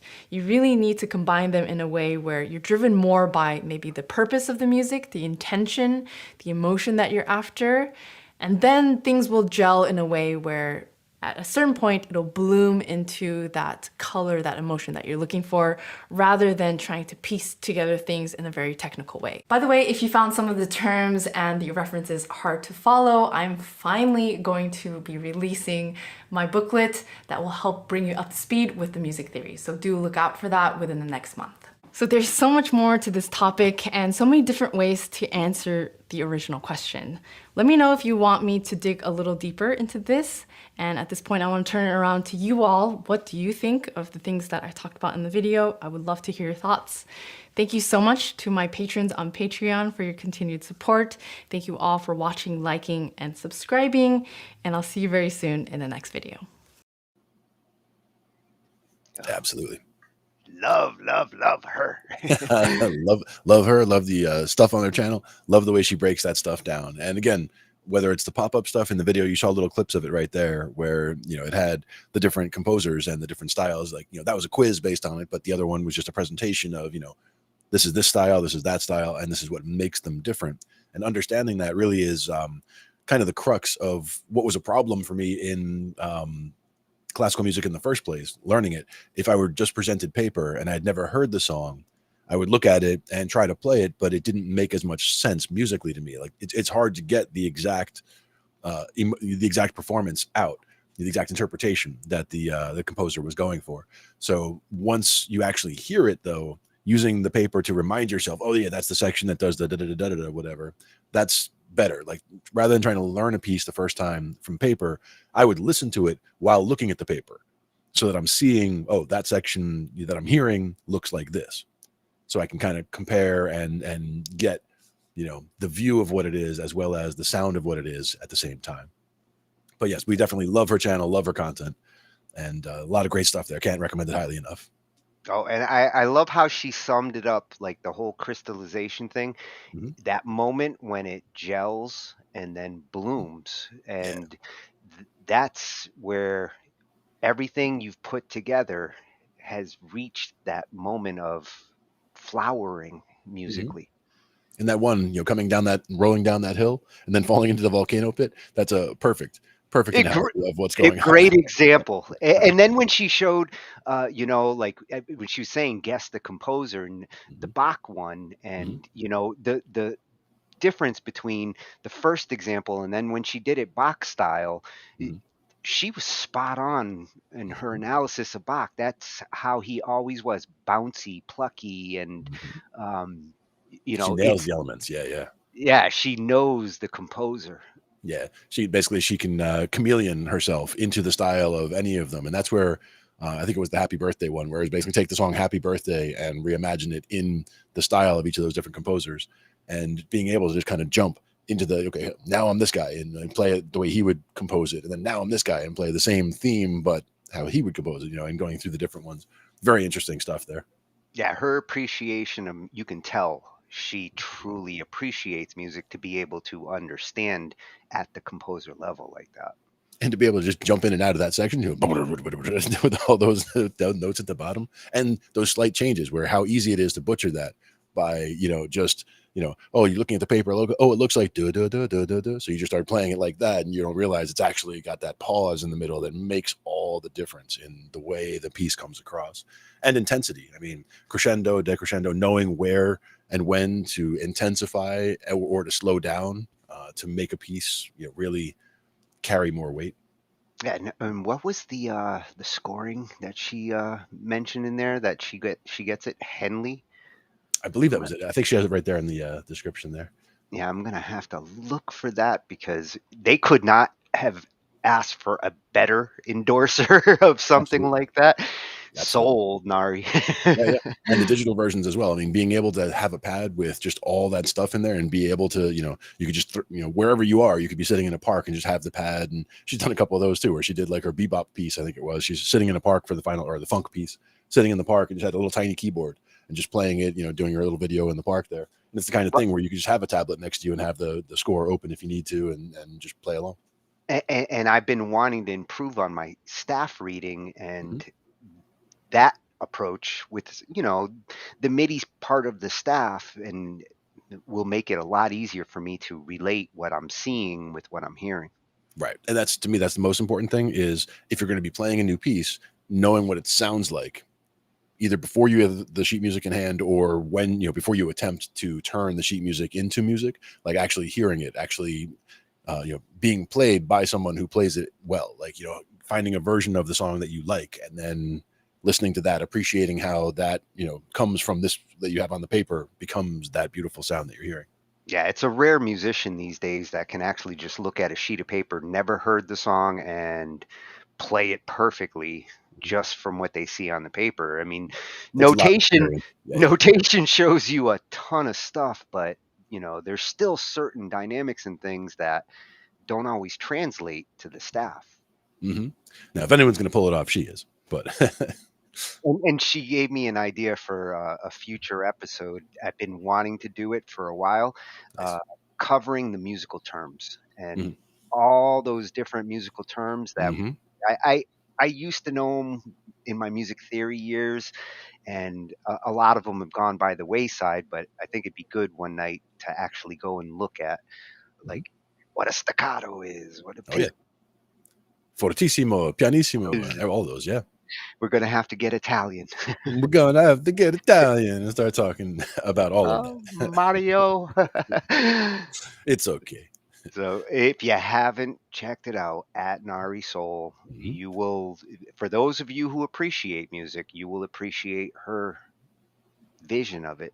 You can spend hours there and just, whether it's appreciating the way she plays, because that's just fantastic, or going through all of the instructional stuff to see how she breaks all of it down and makes it digestible and it comes across. It just, I can't say enough good things about it. You will learn. You will feel. You will be inspired. Absolutely. All of those things. Now, if we go to compose cinematic music specifically for like film and TV, what do we think? He got me just on the channel name. Like, okay, we're going to cover composers. Then Composing Academy fits the bill. We're in. He almost got two in actually, because there was another one that he was covering, mixing for composing, and but I figured, we'll probably have a mixing night anyway. So I'm glad that I found the channel now because it's ready for that night. Excellent. And I think it is Composing Academy at YouTube. Mm-hmm. At Composing Academy 8270. Ah. And he also has an Instagram /composing_academy. Mm-hmm. And this will be for how to compose cinematic music in film, TV, drama _style. Yeah, for those of you who are looking for possible work as a composer, this is the field to go after. A lot of work out there. Yep. It's Simon from Composing Academy, and today I'm going to show you how to compose some piano-driven cinematic music, just like this.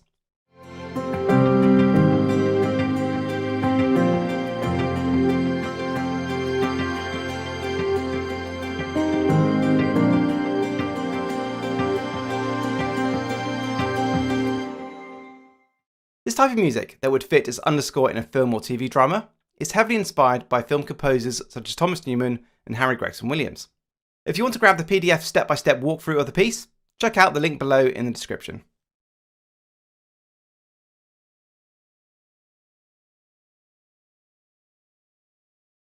In order to establish a calm tone, I'm going to start with some piano chords as the main focus for the opening. These are going to be using the mid and upper range of the piano, featuring open voicings, meaning that the notes stacked in the chords will be wider spaced or further apart than normal triads. Start by choosing 4 chords. I've got a C open 5th, which has no middle E or E flat, meaning it's neither major or minor, an A flat open 5th with an added 6th note, B flat major, and then an F open 5th.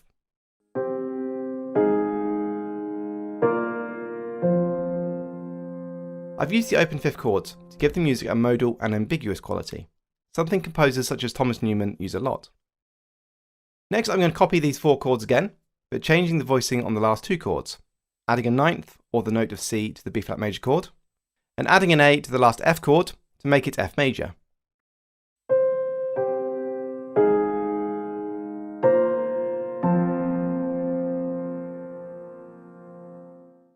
So already, you can see I have a mixture of repetition to provide continuity, whilst changing small elements such as a couple of notes to give a sense of development between these 2 sets of 4 chords.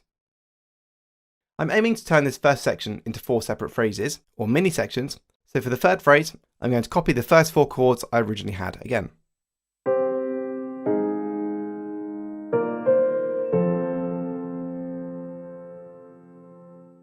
To finish this opening section, I'm then going to have 2 more chords which help to conclude this introduction. An A flat open 5th chord with an added 9th, followed by a B flat open 5th chord with an added 9th again.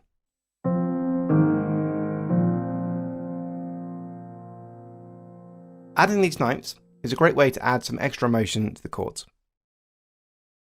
Now I've got the chords for the piano, I want to use 2 pianos layered together to form the sound.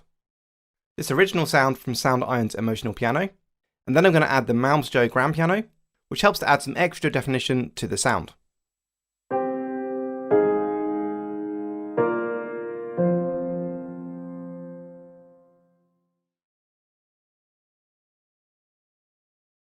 To add some additional interest in the background, I'm going to next create a simple accompaniment underneath the piano chords.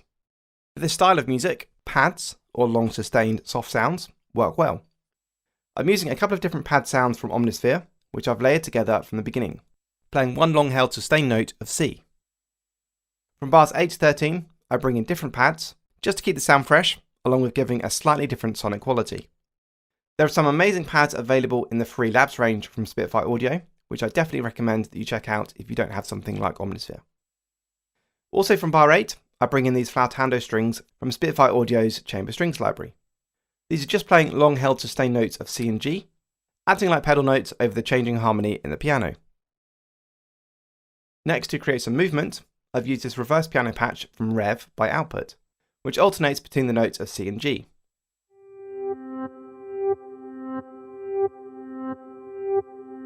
This effect can easily be achieved without the specific sound from Rev. Check out my video Reversing Piano Sounds to learn how to do this with any piano in a DAW. Finally, I've made use of this mandolin, which is from Spitfire Audio's Free Labs range, to give some added sonic interest. Playing a very simple part, is just playing Cs as eighth notes or quavers, helping to add some motion. Let's take a listen to the whole section.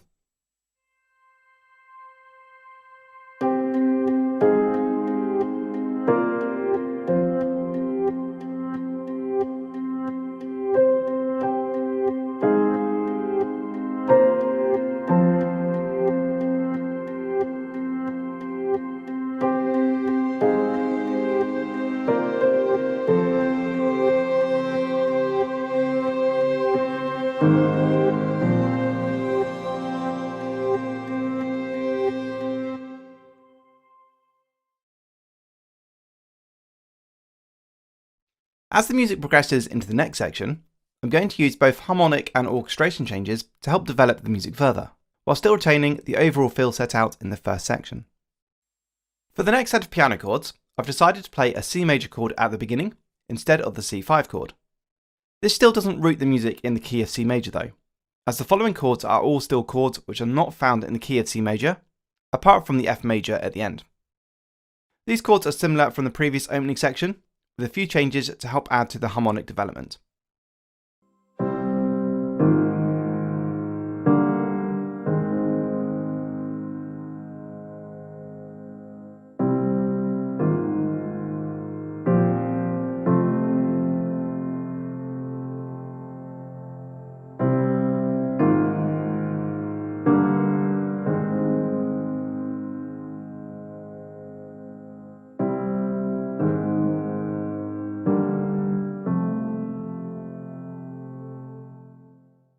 I'm also going to use instrumentation to help move the music on from the previous section. As I brought in the pads, reverse piano and strings in the second half of the opening section, it makes sense to carry these on in this next bit. I'm going to have the strings playing something a little more elaborate though. I'm using violins playing sustained notes, which are outlining the right hand piano harmonies. The top note of each chord is forming a melody of sorts, which suits the violins well.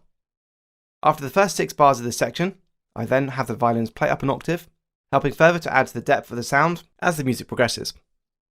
You can see that I've layered the violins using 3 separate sounds. The flatandos from Spitfire Audio's chamber strings, the sustained violins from 8GO's Adagio violins, and some sustained violins from Cinematic Studio strings, which all help to thicken the sound and give a richer texture. For extra impact, I also introduce a simple bass guitar part, which is generally playing the root or bottom note of each chord set out in the piano part, in order to give a boost to the low end. Finally, I layer the mandolin with an acoustic guitar, again from the Labs range, just to help further in thickening the texture, in addition to this Omnisphere guitar sound.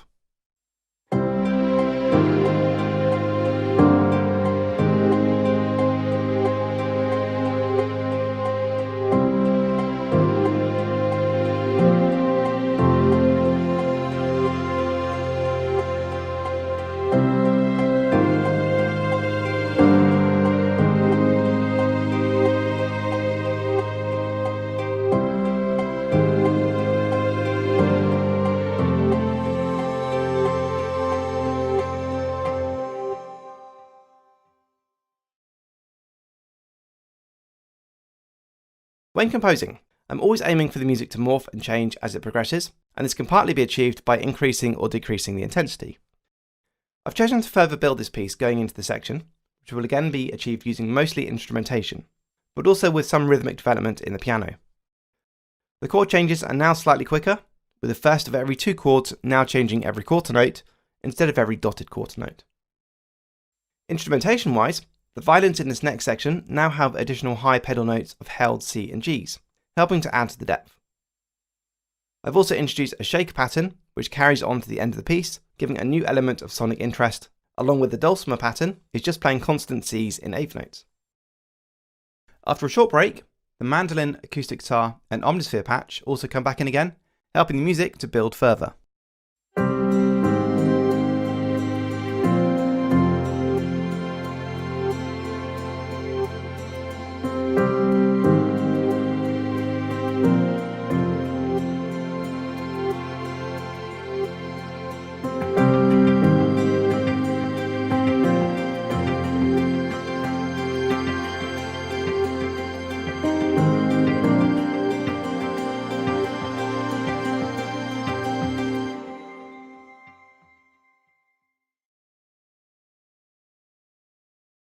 As I've mentioned before, I often like to end my pieces in the same manner as they began.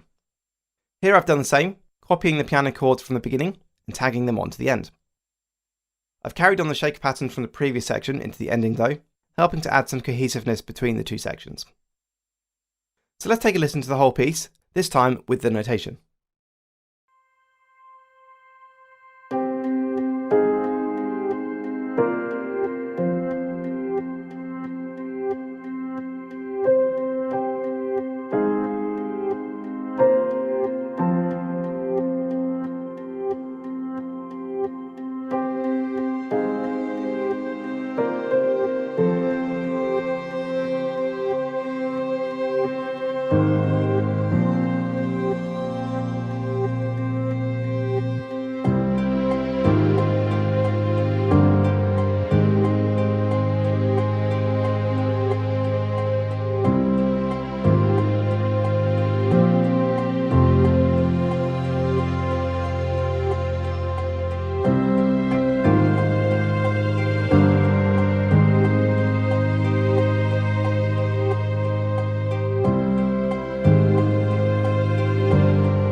So there's a quick walkthrough of the piece.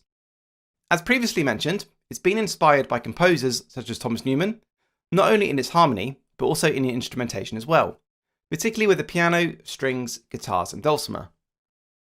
Let me know if you have any questions in the comments, and don't forget to subscribe for more composing tutorials, tips and tricks.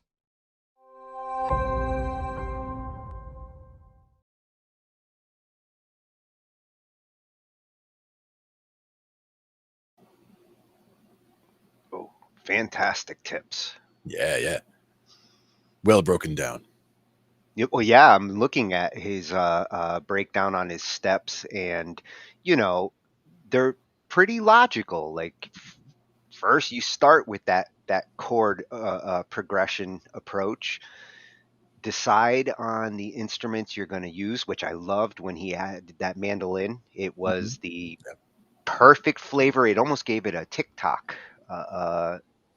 heartbeat to the A pulse, to the progression, and then develop that initial idea, those opening measures, the growing the intensity. That's where I loved his example and how he showed, it's sometimes it's adding some more instrument layers, and other times it's giving it more hits, like getting to quarter notes, or going from just holding the chords to actually getting that faster tempo within the measure. Right. And you can feel that in music when it's building up, which the whole purpose of this for like cinematic scoring is to get that kind of mood and have the build up at that moment when the character has an emotional change. Yeah. And that's one of the big things about, putting a movie on mute, for example, and just playing along something. And all of a sudden when it's like, shocking, something happened, dun, dun, dun, dun, dun, like everything, changes, the tempo changes, the, chord changes get more drastic or jarring, for example. It's a great way to practice. When I first got a keyboard back in the 80s, I used to sit there and watch horror movies with the volume off and just try to make my own soundtracks. It's how I began. Exactly. It's a great way to do it. And his last step, end where you began. like, man, that has been driven in me for decades now. Got to bring it home at the end. Yeah. Yeah, well, as a piano player, like you come in with a theme, and it's nice when you go out with it. It just works so well. Yeah.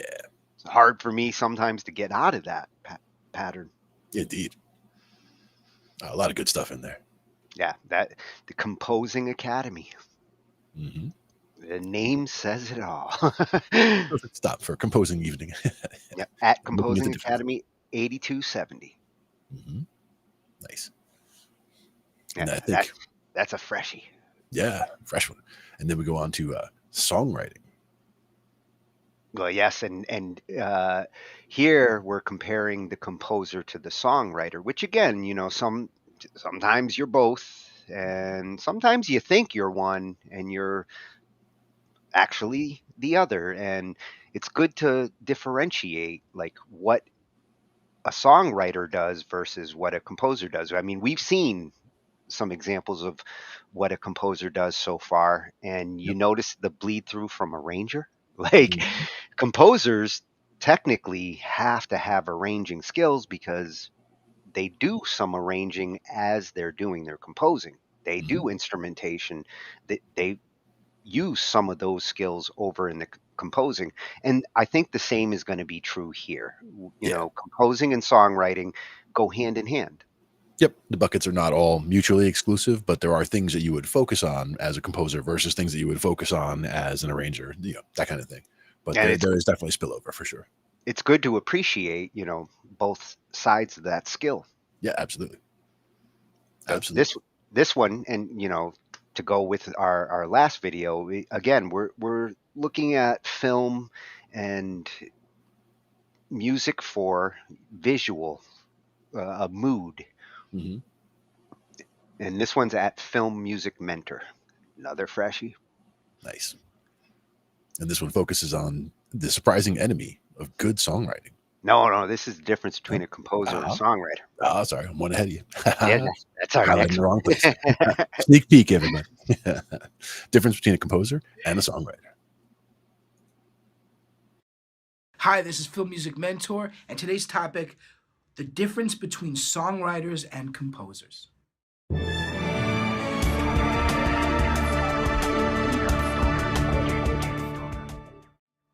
All right, so what's the difference between a songwriter and composer? Films have lots of songs, they have lots of music, but generally songs aren't written for films. They are in certain cases, so there's never a situation with this.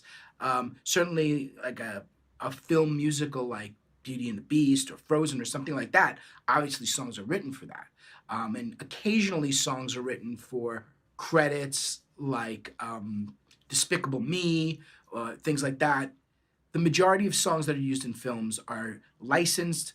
They want the song for some reason. Maybe it's for montage, maybe it's for a credit sequence, maybe it's to be used as a joke, but most of the songs come after the fact, where the score for a film will be written specifically for the film after it's gone through a series of edits and is pretty much locked. So a songwriter's objective is to take an idea, a catchy musical phrase and a catchy lyrical idea, or maybe in the case of hip hop, some kind of lyrical phrase with a very infectious rhythm, and to let that idea go for 3 or 4 minutes. That's pretty much the world. A song is pretty much about one thing. Now you could say, yeah, but what about this and what about that? And yes, of course, there are exceptions. But the vast majority of time, a song is about one thing. So a song generally can only capture a moment or a mood in a film. And a film is made up of hundreds of tiny emotions and dramatic beats and just very, very subtle emotional passages. So a composer has to be able to change their music on a dime. They have to be able to go from something very big to something small. They need to be able to change. So when the song is this kind of one idea, great idea, and it goes for 3 or 4 minutes or whatever, the composer needs to come up with hopefully a great idea too, and they want to exploit that idea in as many ways as possible. They want to exploit that with different emotions, with different tempos, with different instruments, make variations, all kinds of different ways to express this idea. And one of the reasons is it gels a film by having a coherent musical expression. It doesn't only make the film come together. For the composer who has to write heaps of music in a short amount of time, it gives them focus and direction on how to keep this thing unified and to get the job done on time. So the composer takes their good idea and stretches it, exploits all kinds of emotion, all kinds of feeling. And emotions aren't that simple. You know, emotions can be dark, they can be happy, they can be bittersweet. Some piece of music may evoke a sadness and a joy at the same time, a relief, disgust, anger, revenge, action. All of these things need to be expressed, and many more, in a film throughout the 90 to 120 minutes that this film is going on.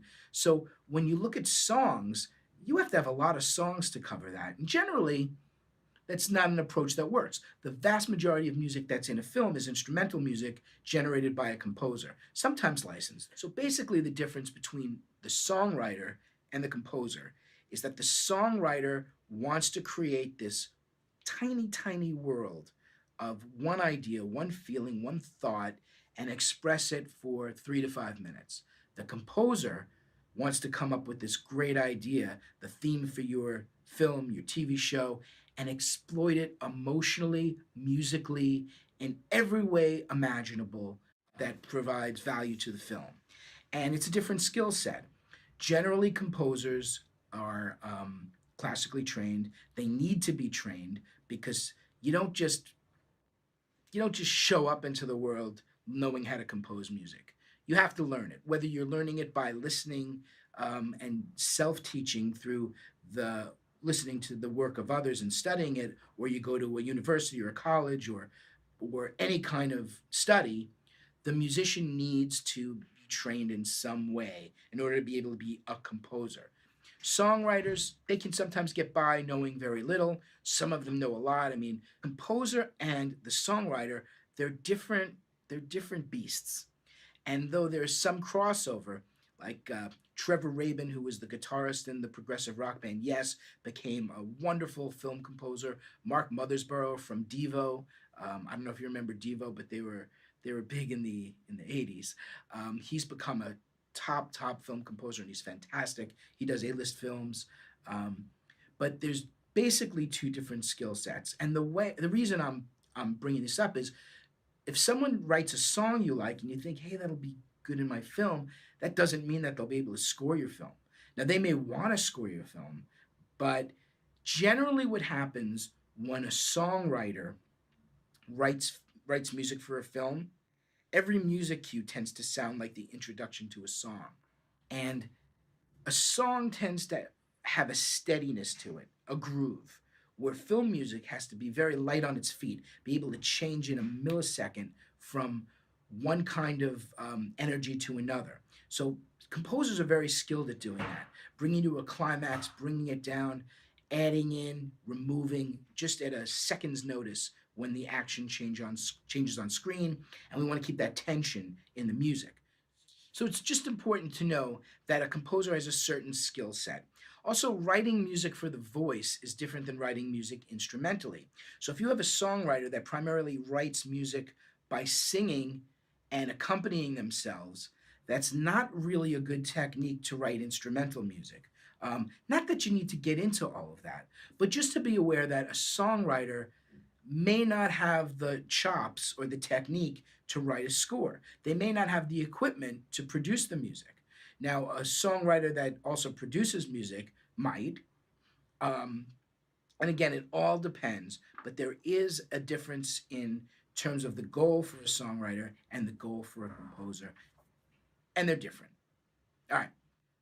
This is Andrew Marcus. I'll see you next time on Film Music Mentor.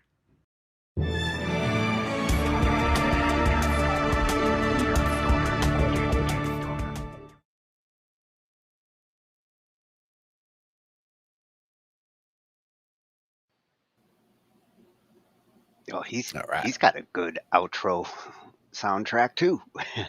Yep. Good I job, like it. Andrew. Yeah, that was Andrew Marcus over at Film Music Mentor on YouTube, and he's got a website as well, fourscore7music.com. Killer domain choice. Nice. But I particularly like that video.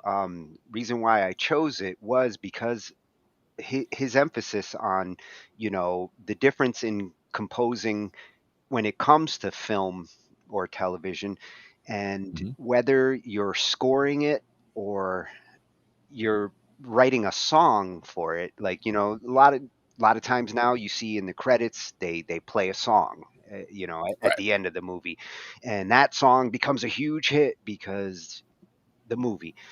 But this composer who's doing the scoring, as he mentions, there's a lot of different emotions and moods, then they change on the fly. That's the kind of job where you really got to be doing, like you said, watching it in silence and turning that moment into a mood that becomes that theme. He must have been listening to Nari, because he said that Yep. gels that theme across the movie. You look at these superhero movies, both on Marvel and DC. The composers there, Hans Zimmer, they have themes for the different characters. So when Batman's showing up or Wonder Woman, they've actually given the characters a mood in music, and the music comes out when the character all of a sudden is about to appear. Yeah. And you can give those little cues. Like if that character's about to appear, they can give a little tease, a little tease on the music, and the crowd, wow! Batman's coming! Because they know what that means. See, that's some great advice he gave there. Learn everything about music for film, content, television, and branding. A lot of you out there are likely making videos and have these ideas, and learning these techniques can help you with what you're doing, or maybe getting some jobs out there. There's a lot of work in this field. Absolutely.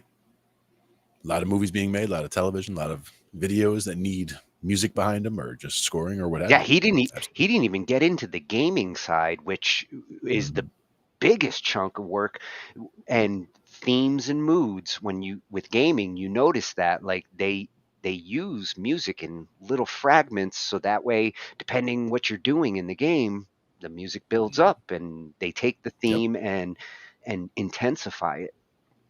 Absolutely. I'd love to do music for video games. Oh man. Same here. That would be awesome. That'd be awesome. So now that Glenn teased us with our next one, the enemy of good songwriting. And yes, now we're going to look at what the songwriters really do, and how sometimes some things can get in the way of good songwriting, fluid songwriting.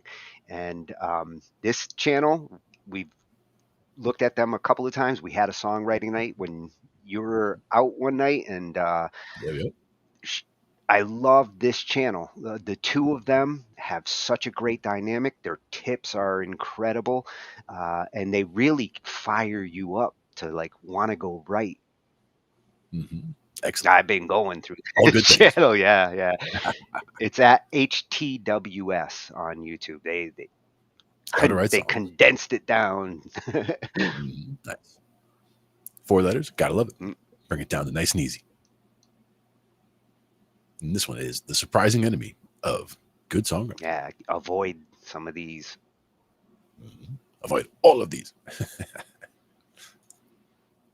world of songwriting, where lyrics and melody intertwine to create magic, there is an unassuming enemy lurking in the shadows, and it's not lack of talent or creative inspiration that is the biggest threat to good songwriting. It's actually something far more unexpected. This enemy actually lives inside the good intentions of songwriters, but if we can't recognize it, it can creep into every song we write. In this video, I'm going to tell you what that enemy is and also how to avoid it. Lyrics like this make me cringe a little inside, and I suspect that they make you feel exactly the same way. And yet they pop up everywhere, and they actually pop up in the lyrics of people who are trying really hard not to write like that. Why? Well, here is the enemy of good songwriting.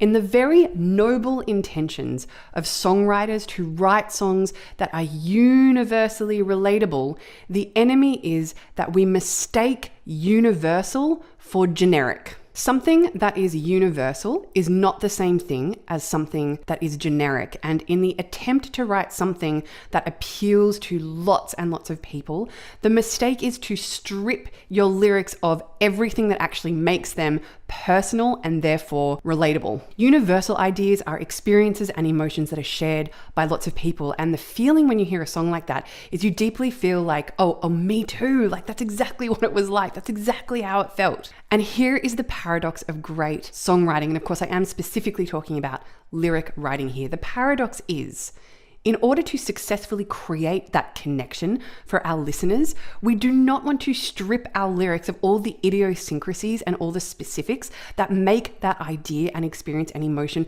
come to life and feel real and true and authentic. We need to keep those details in the song because it's those details that conjure the details of someone else's life and make them feel like me too. Let me show you an example of this from a beautiful song that absolutely nails the idea that including specific details is actually what makes a song more relatable and therefore more universal. And the song is Nothing by Bruno Major. So I'm actually going to sing the first verse for you because it totally captures the beauty of the specifics that he puts into the lyrics. Tracksuits and red wine, movies for two. We'll take off our phones and turn off our shoes. We'll play Nintendo, though I always lose. 'Cause you watch the TV while I'm watching you. Let's see how we can ruin this song by letting the enemy creep in and mistaking universal for generic. We sit on the couch, just you and me. We love to hang out, nowhere I'd rather be. Can you feel yourself dying just a little bit inside? So generic does not mean universal, and in fact it often has the opposite effect because it removes everything that actually triggers the life experience that creates that sympathetic response from a listener and creates that moment of connection. When we take out the details, we take out the relatability, which actually makes something less universal, not more universal. The late and great Leonard Cohen said it beautifully in his wonderful interview in the book Songwriters on Songwriting. We seem to be able to relate to detail. We seem to have an appetite for it. It seems our days are made of details. And if you can get the sense of another person's day in details, your own day of details is summoned in your mind in some way rather than just a general line like the days went by. It's better to say watching Captain Kangaroo, not watching TV. Sitting in my room with that hopeless little screen, not just TV, but hopeless little screen. I think those are the details that delight us. They delight us because we can share a life then. It's our sense of insignificance and isolation that produces a great deal of suffering. There's no better exercise that I know of for sharpening this technique of transforming ideas into specific details than the exercise called sense writing. And I've talked a lot about sense writing in other videos, which you can check out here and click on it and just bookmark it and go to it at the end. I've also included a free PDF in the link in the show notes, which is to an ebook I wrote called The 5 Best Exercises for Writing Great Lyrics, and sense writing is number 1. So you can download that and really go into detail there. But I'm going to demo an exercise for you right now that's a sort of abridged version of sense writing and something that you can do really quickly to practice this idea of taking something general or generic and really transforming it into something that puts a picture in the mind of your listener. So here is the exercise. I call this exercise turning the dial because we're taking something that is generic and we're turning the dial up on the level of detail. So let's take a generic line like it was a normal, lovely Saturday afternoon. This line shows me nothing. It tells me something, but I see nothing and therefore I really don't feel much. Here is the exercise. I'm going to set a timer for 6 minutes, and for 6 minutes straight, I'm going to come up with as many single lines as I can in 6 minutes that turn that generic idea into specific sense-based detail. The goal here is to really paint a picture. It's almost like a small little photograph that you're trying to take with words. Now, the lines don't need to be connected. In fact, they shouldn't be connected. They're just single little photographs of pictures that are designed to show a normal, lovely Saturday afternoon rather than merely telling about a Saturday afternoon. So I'm going to write one line and then I'm going to move on to the next. Let's have a go.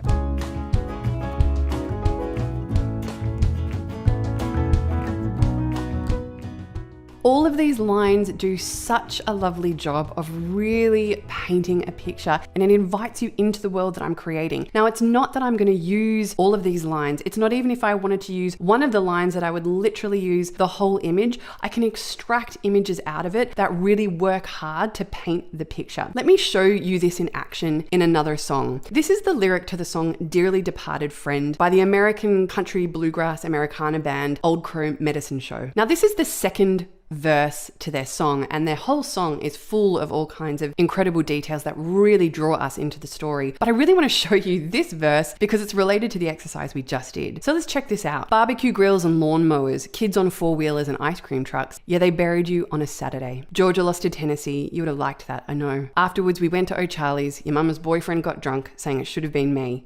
And I wish it was. Him, I mean.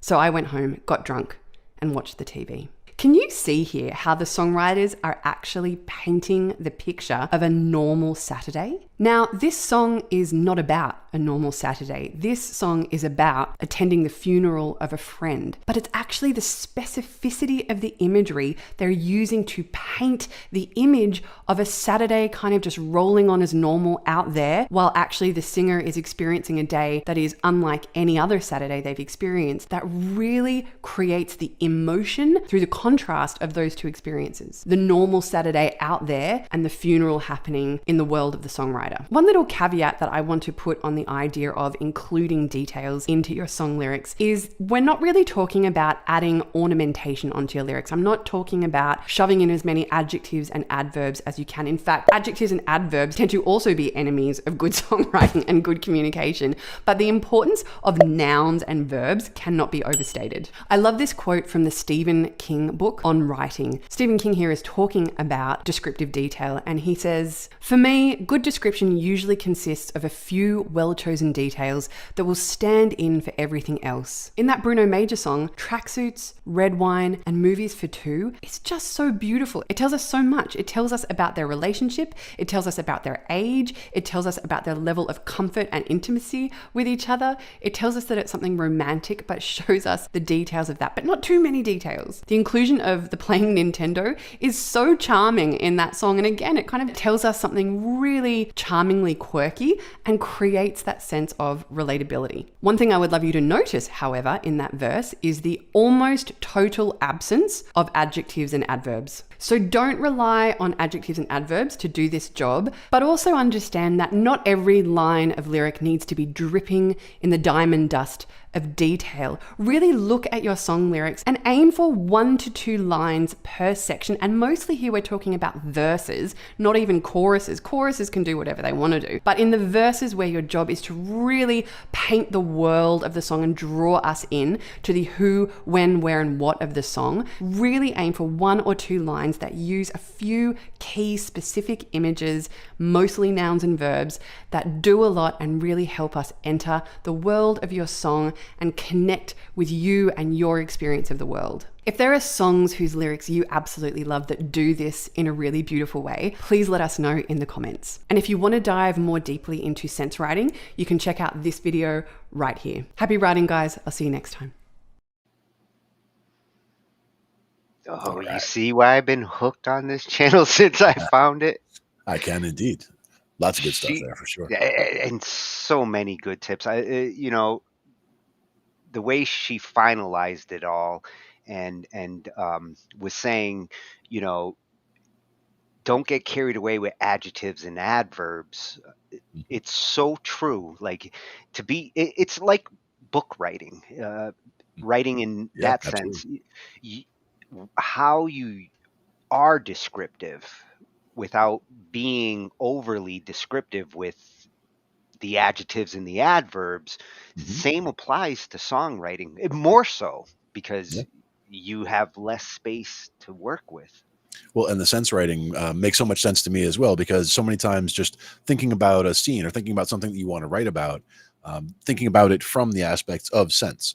What do you see? What do you hear? What do you smell? What's the taste? You know, you like experiment or you know, explore all of those. And it doesn't have to be, you know, you don't have to use those exact words, but you know, you explore what is, you know, what does the scene make you think about? What did they hear in the distance? Was it silent? Was there clamoring in the distance? You know, what's going on, you know, audibly? And then what do they see? Is it dark? Is it bright? You know, you know, you see sharp things? Is it all rounded? You know, there's all kinds of different ways you can go with each of those individual senses, but figuring out what fits or what most carries, like they were saying, carries the most weight of what you're trying to convey in as concise a way as possible. What did she say?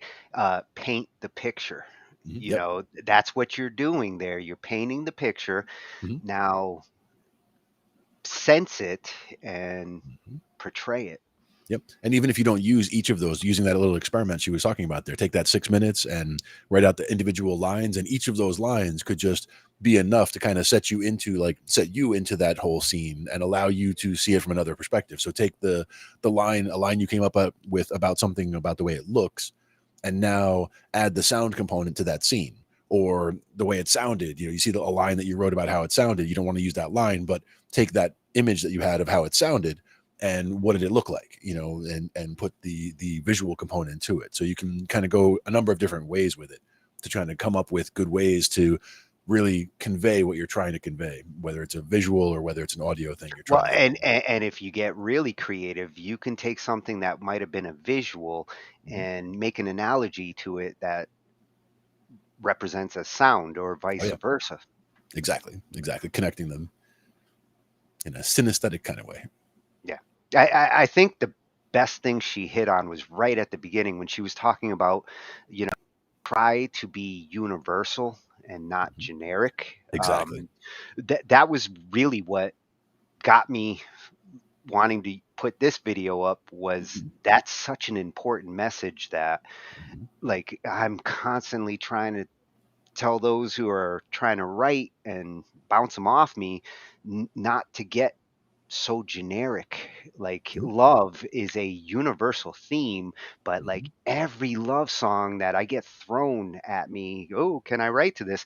They're all saying the same damn thing. Like, I'll do everything for you, or you know, the only person who's managed to pull off the generic and make it sound good was Jake Zeke with his cliche love song. Like, he did it on purpose, but he took everything that would normally be like a weak approach to love and found a way to actually make it universal to the listener so that they could relate to it.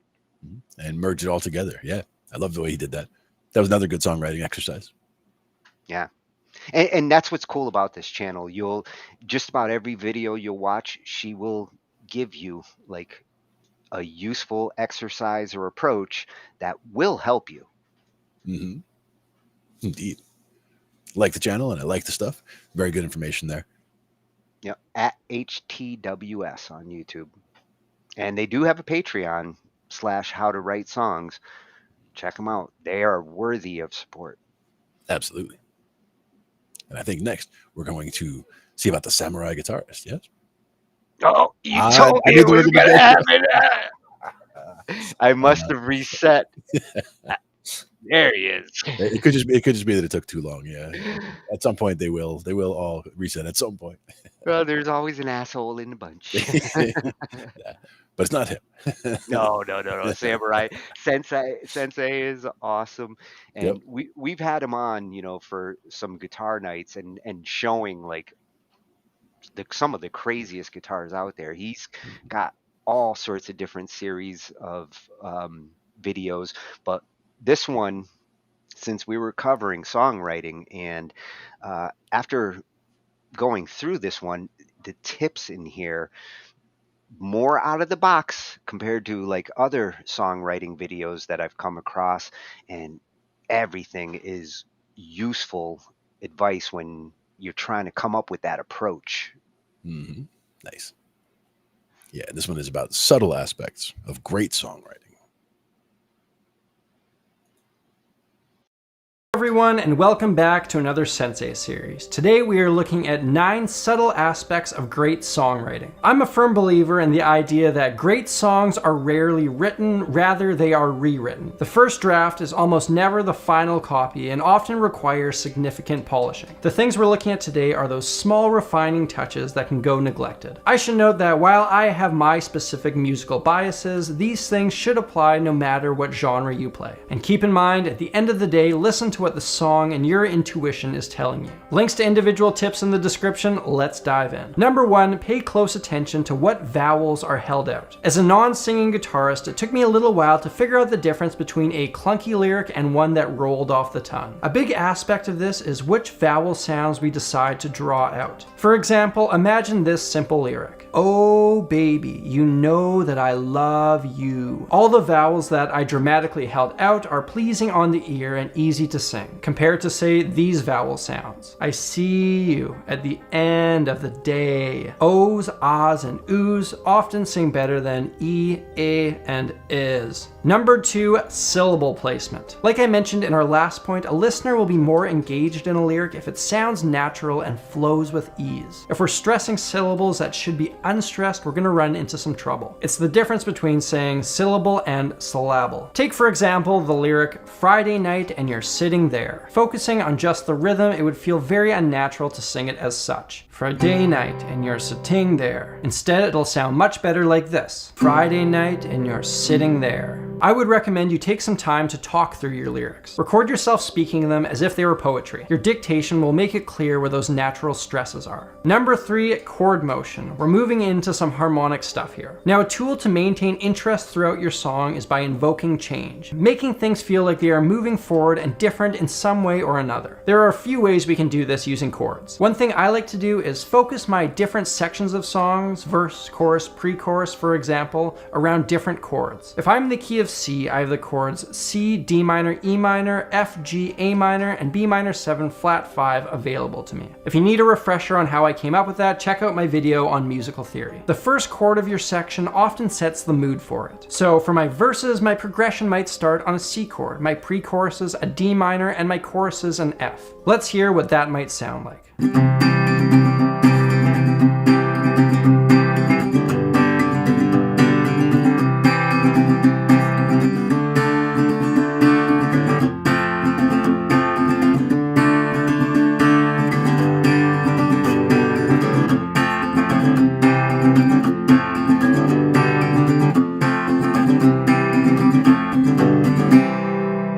Another way you can use chords to create a sense of change is by holding them out for different lengths. If I have a chord change every single bar for an entire song, it can sound stagnant and predictable. Staggering these spacings can alleviate that. Let's look at an example. During the verses, I'll change chords every bar, during the pre-choruses every half bar, and during the chorus, I'll change every 2 bars. Let's see if that helps differentiate the sections.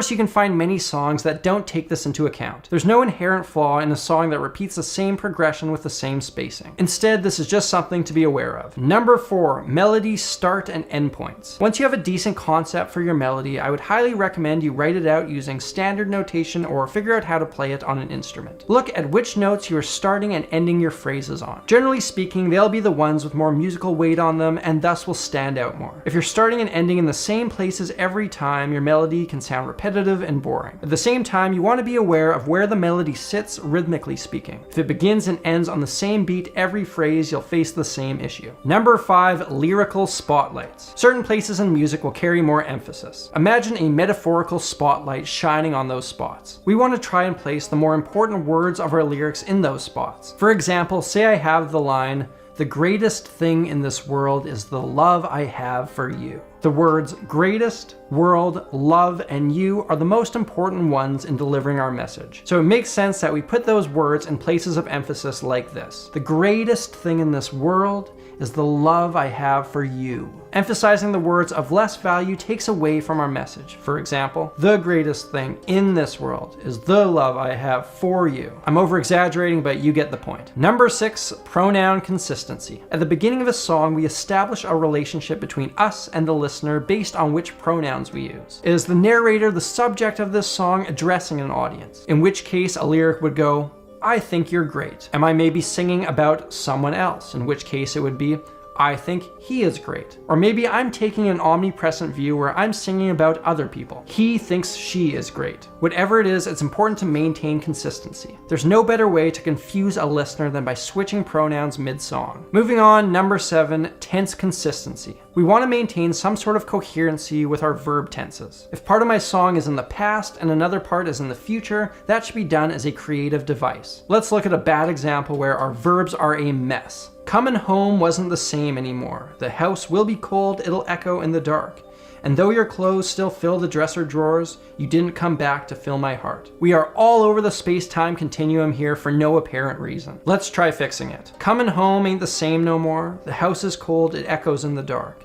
And though your clothes still fill the dresser drawers, you won't be back to fill my heart. Here we make 3 statements in the present tense and the last is in the future. This adds to the impact of that final line. The lyric is saying everything in the future will be bad based on all these things I'm currently faced with. Be aware of this throughout an entire song, not just within single sections. Number 8, lyrical direction. In one way or another, you're telling us a story with your lyrics. And in order to tell a compelling story, there needs to be some sort of direction or growth. If you present me with the same idea over and over and over again, what's there to keep me interested? Ask yourself, what new piece of the puzzle am I revealing with this line, and how is that important to the overarching story? If you don't have a good answer, rewrite it. The last point for today is make sure we can root for your main character. Have you ever watched a TV show where you despise the main character? If so, you probably didn't watch it long. We need to care about the central figure of a story in one way or another for us to stay invested. If you're showing us somebody flawed who's made some bad mistakes, there needs to be some redeeming quality that makes these negatives forgivable. I ran into this exact problem with a song of mine once. I had written what I considered a pretty decent song about a guy longing for a girl who had left their hometown. But I grew a distaste for the guy singing the song. He came across as whiny and pathetic. I rewrote one line to change this. The guy says that deep down he's glad that she left because she was too good for that dying town and deserved better. Valuing her success over his love for her is his redeeming quality. The line was, "And though I wish you stayed here, so I was not alone, diamonds don't belong among the stones." Nailed it, Steve. You can listen to the full song with that link. And that's it for today. Keep in mind, there will be times when the things I have recommended shouldn't be used. You always need to listen to what the song is telling you first and foremost. Ultimately, I want you to be able to analyze every aspect of your song so that you can make sure you made the best possible decisions. At first, it may feel overwhelming, but it won't take long before this stuff is instinctual. I want to recommend the book that forever changed how I write songs, Writing Better Lyrics by Pat Pattison. I've recommended it before and I will recommend it again. It's a must-own for any serious songwriter. I will put an Amazon link down there in the description. Thank you all for watching, and to everyone who supports my channel through Patreon, an especially big thank you to you. You guys make it possible for me to make these videos. If you're interested in checking out that program and the unique rewards offered through it, click that link over there. Make sure you hit that subscribe button. I'm Samurai Guitarist, and I will see you again soon. Oh, hell yes, Steve. Excellent stuff. Yeah, I was actually taking notes, and it turns out he put them in the description for me. There you go. As chapters for. Excellent. Yeah, I love when they do that. Mm-hmm. Makes sense. And a lot of good But stuff there. Again, like it's, figuring out how to get the songwriting out of you. That's the main thing. yeah, and Works you for know, you. these are the kinds of things that sometimes we don't think of as much consciously when it comes to the syllables. I mean, a good lyricist or writer will find where the words fit, and that was part of his point there, was to like find the points where the key words would fit in and how you say them. It reminded me of that Seinfeld episode where he was trying to say the line, "These pretzels are making me Making me thirsty." thirsty. And it's the same challenge you have with when you're trying to make this line fit to this melody. Yep. And that actually comes back to what they were talking about before about the sense writing, where for me, a lot of times people would get stuck on something where they're working on a line and there's a word that doesn't fit, or they can't find the right word to rhyme with something else, whatever it is. They're focused on that word and just, I need to replace that word. And they get like, beating their head against the wall on that one word. Well, A lot and of in times- some a lot of cases, times- like that past, present, future. Mhm. Talking about, all he did was change one word on the last line to make it go from past to future. Yep. And that kind of fixed the issue entirely. Yeah. Yeah. But a lot of times it is just about taking that, you can, step back and again, look at that sense writing where is it now you were talking about what it looked like? Okay. Think about what it sounded like, or again, another aspect of the scene, like see the scene in your mind of what's going on there and think of something else, even a small detail, or especially even a small detail to point out and focus on, because that small detail really tells the story of the whole scene. Like they were saying about, the tracksuits and the red wine and what it was in the other one, talking about that kind of stuff as specific things to lock into, to kind of, tell the story in as concise a way as possible. A lot of times you can do that same thing with, shifting senses from the visual to the audio. Yeah, listen to the music that you're writing and be aware of these things. Mm-hmm.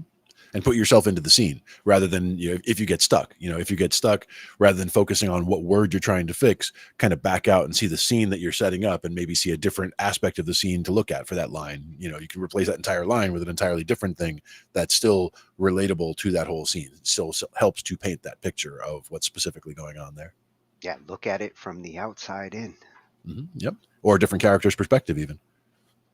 And you got to be careful about shifting around like that. Like they were saying with the time space continuum shifting is one thing, and also the pronouns, like they were saying, shifting from talking about this person to that person. You need to be and the time of the measures. specifically.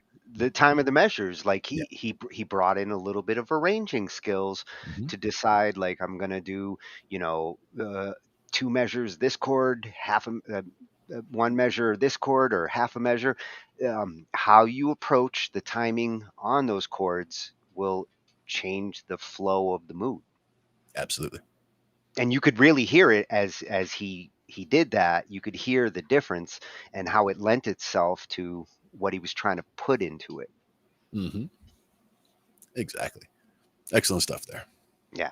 Thanks, I like Sensei. Sensei Steve. Yes, indeed. At Samurai Guitarist on YouTube and pretty much everywhere else. He's pretty consistent in his Patreon /Samurai Guitarist. Another one worthy of checking. Absolutely. Supporting. Mm-hmm. Now, what exactly does a record producer do? Oh, they got me twice. I got you back, YouTube. Must have been a short blip, like you said.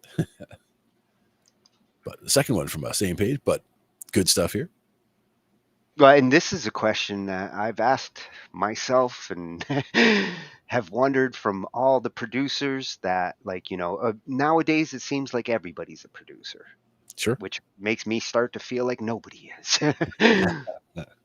Well, just because everybody is doesn't mean everybody's doing it well or doing it right, but that's where it's helpful to be able to help everybody, because everybody can do it. That's the big thing, is that you don't need the same level of equipment that you used to need in order to get into doing stuff. So anybody who has any musical ideas at all can just jump in and start doing stuff. Even if they don't have musical ideas, they could have friends who do that. They could jump in and help to do the stuff and You could just be the recording guy. You could be the guy who does the board, whatever. You could get yourself involved, even if you're not a musical person. So Yeah, and that's just that the accessibility nowadays to the tools has kind of made it possible for everybody to be a producer. But not everybody, not every musician wants to be. I mean, we definitely run across a lot of them who they just want to do their part. Like, you know, they enjoy music for the part that they do, and they trust a producer to take care of it afterwards, which is fine. Like, it's sometimes it's much easier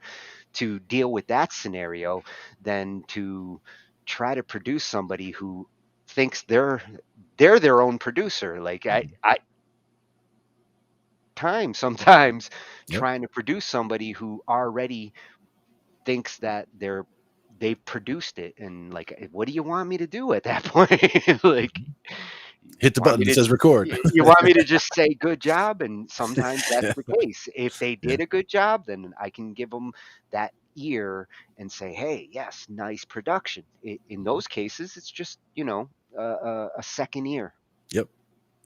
Looking for confirmation or advice on what could change, or could change, should change, either one. But if they give you something that really needs extra work, but I produced this, but can you produce it more?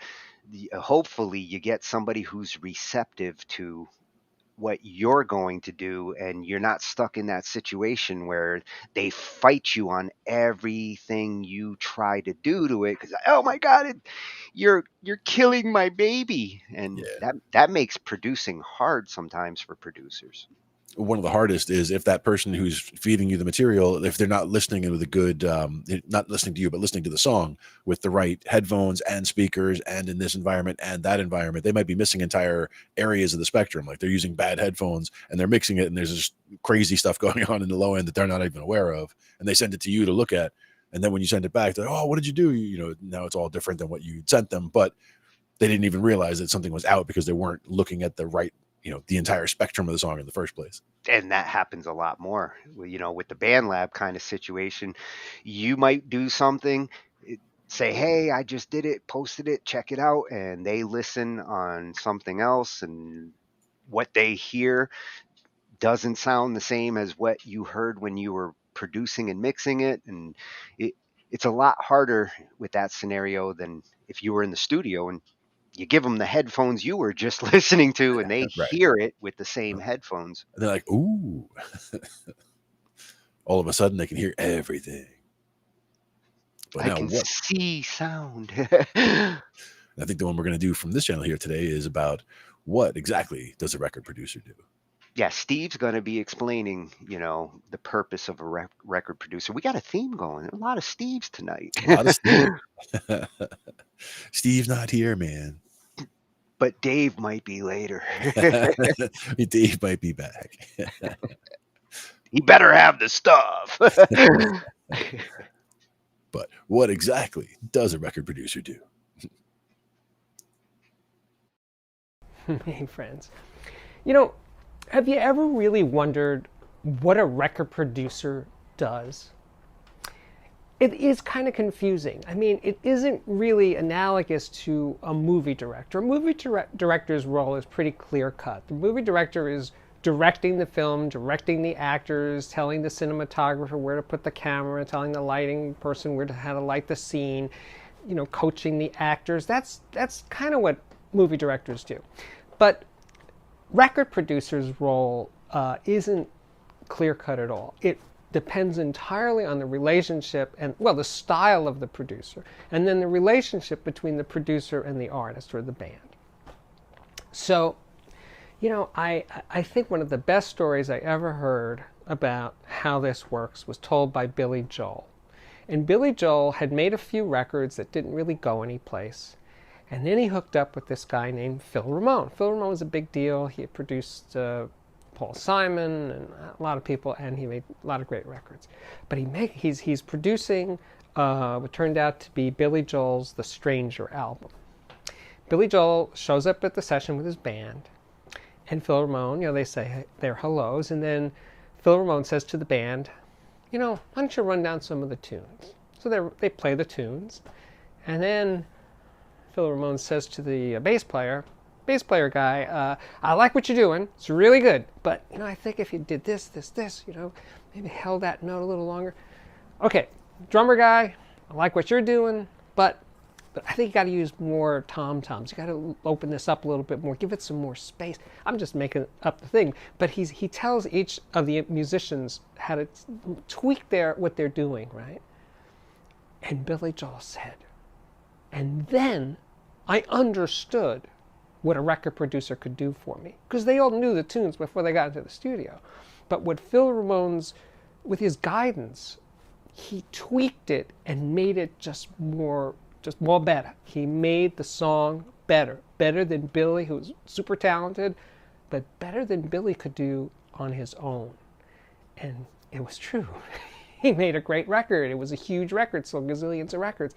Just as talented before he met Phil Ramone. But he needed Phil Ramone to tweak it. That's what production was. That's like one of the most concise examples of how it works. I mean, a lot of times it's way more subtle. This recording engineer, Walter Sear, who's a great engineer, great guy, who's no longer with us, he told me a great story. He said that he was watching Arif Martin produce Norah Jones' Come Away With Me album. And he said, Arif Martin would just sit in the control room and do crossword puzzles and essentially looked like he wasn't doing anything. But then the band would come in to listen to a playback, and he'd still be working on his crossword puzzle, and he would just look up every now and then at a certain part of the song and say, you know, Norah, I think if he would just nudge her a little here, a little there. And then, bingo! Norah Jones has Come Away With Me. It sold like 15 million copies. Just as talented before she ever worked with Arif Martin, but Arif just knew exactly where it needed some tweaking. A little adjusting here, a little adjusting there, bingo. You know, then there are really very heavy hands-on producers like Phil Spector from the 60s. I mean, he made records with girl groups and stuff and River Deep Mountain High and everything. He had the big, massive sound. His records were really about him. You know, the artists were incidental to his records. He made the records. He made hit records. And it was about his production. You know, his records with the Ronettes, nobody knew who the Ronettes were, even practically. But a Phil Spector record had a sound, and people bought that sound. He was the star, not the performer. So it comes in all flavors. So I asked once Don Was. Now I met Don Was. I heard Don Was when he was a musician. He had a band called Was Not Was. They were kind of a funk band in the 70s and 80s. And he eventually drifted into or became a record producer. And he made some huge records. He made Bonnie Raitt's two biggest records, Nick of Time and that other one that followed it. And he's produced the Rolling Stones, and he produced Lucinda Williams, he produced Bob Dylan. He's a big shot producer. And he gave me a great observation about record producing and the art of making records. And he said, if the artist doesn't bleed a little, suffer through the session, because they're putting so much into making their music great, it's probably not going to be a good record. But you know, that's almost a cliche, but I love the way he capped it off. He said, if the artist doesn't call me at 3 o'clock in the morning and wake me up and say, is this a total piece of crap? If they don't do that in some fashion, it's probably not a very good record. They're not really pouring their heart and soul into making a great record. I thought that was a great line. I'm a big fan of Loudon Wainwright, and I've interviewed him a bunch of times of various things. And he once told me, he made a record with Richard Thompson, who's most famous as a guitar player, and Richard Thompson was producing him. And Loudon felt that the production on his records, the band, because Loudon's really more of a solo artist. He performs mostly alone with a guitar on stage. He doesn't usually have a band. So when he records with bands, he feels like the band is kind of pushing him, getting in the way. And Richard Thompson said, no, I'm going to let the song, these songs we're going to do, it's about the song. You know, I'm going to give space to the song. The song and you are the thing. You're in the front, the band is back there, and they're just there to support you. They're not the stars. it's the songs that are the stars on a Loudon Wainwright record. And it gave Loudon some confidence, to do this. Now, I've had a long association with David Chesky, and I've been present at dozens, probably 50 Chesky sessions. And David Chesky's producing style is in that laid-back kind of category. He doesn't really tell the band what to do. He might say, pick it up a little bit, or bass player's out of tune or something. But his production, he's really producing sound. Chesky records have a sound. And when he's producing, his utmost concern is making them sound his way, the way a Chesky record sounds. He's super talented musician and a great composer and a great artist in his own right, so he knows the music from the music side. But he basically wants the musicians to do it the way they want to do it. He'll nudge, he'll tuck a little here and everything, but he's pretty much hands off when it comes to the musical parts of it, of the making a Chesky record. That's the band's domain, let's say. So I've given you a bunch of examples, and it's just to say there really isn't a hard and fast way. I mean,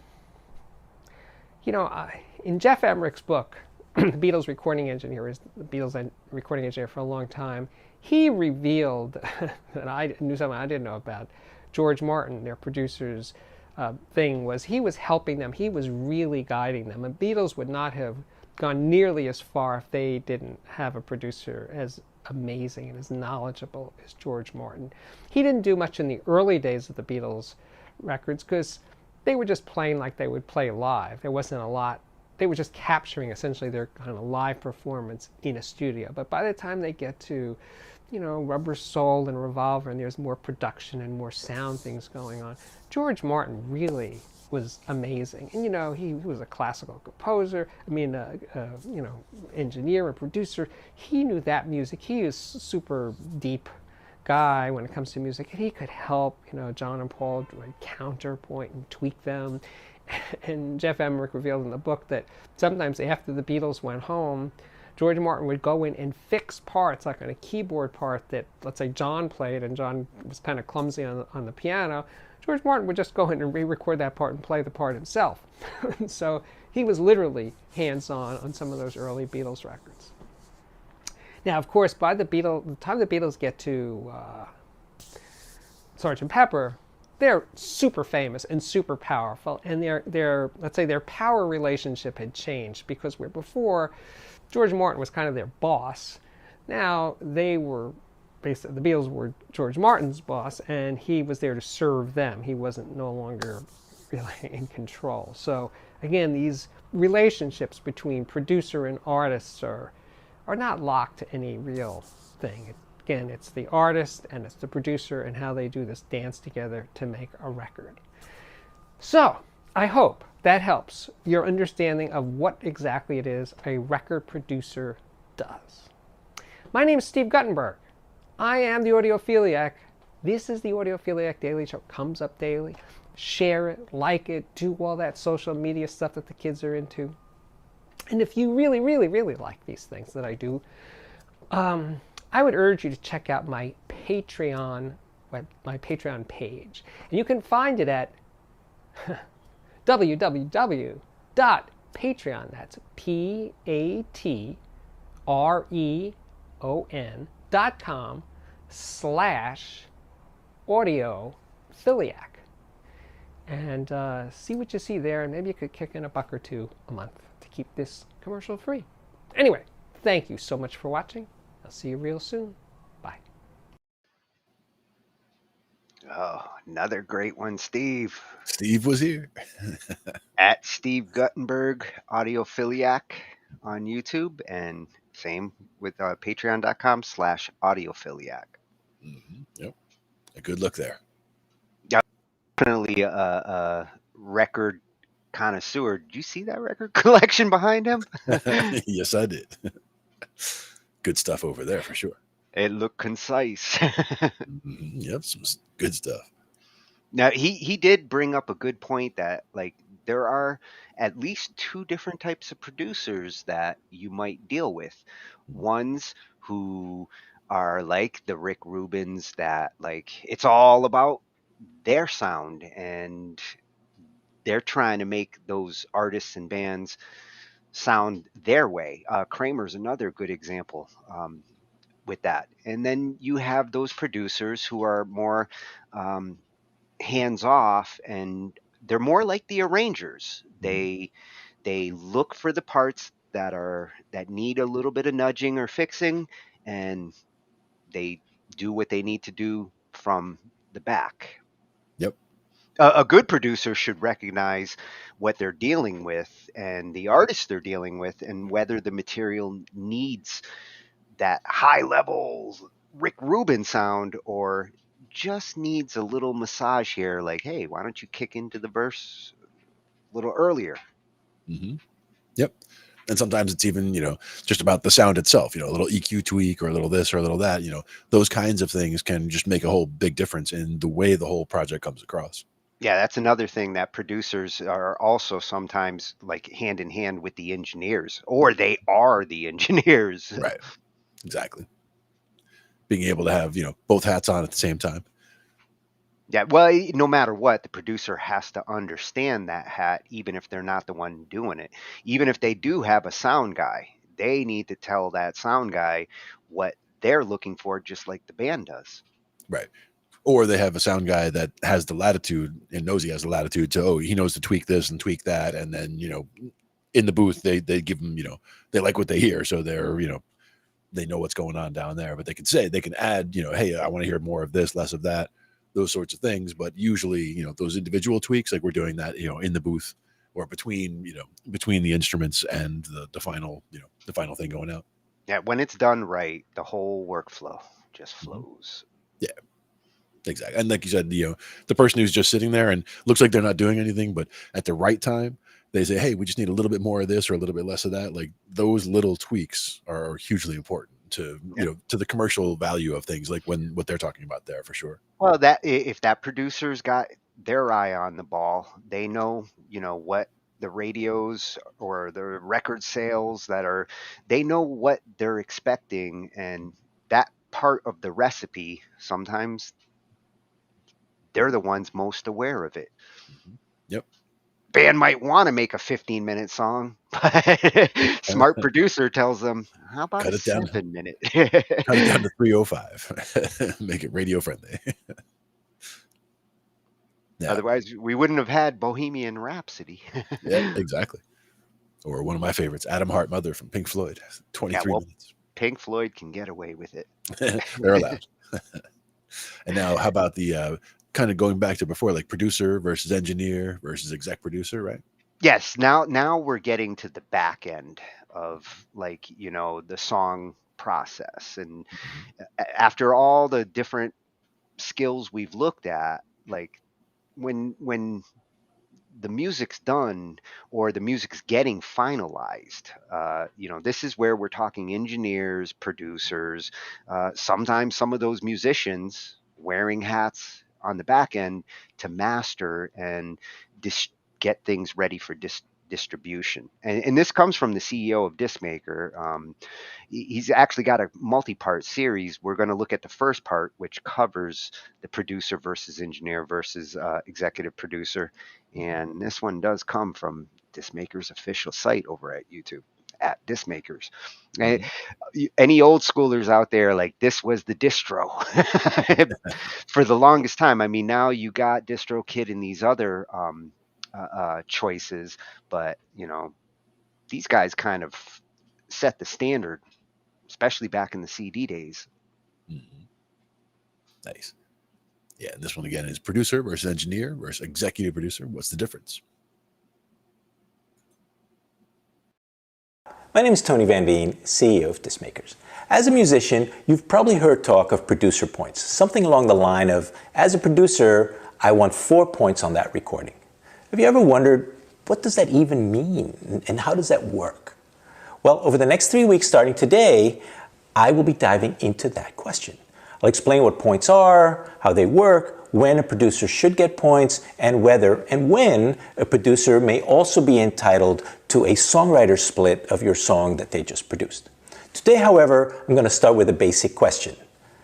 What is actually the difference between a recording engineer and a producer, and where does the executive producer come into the picture? Now, my personal experience might not be too different from what you experienced as an independent artist. You see, way back in the day, when I went into the studio with my band, we had our songs, we liked them, we were broke, and we were ignorant.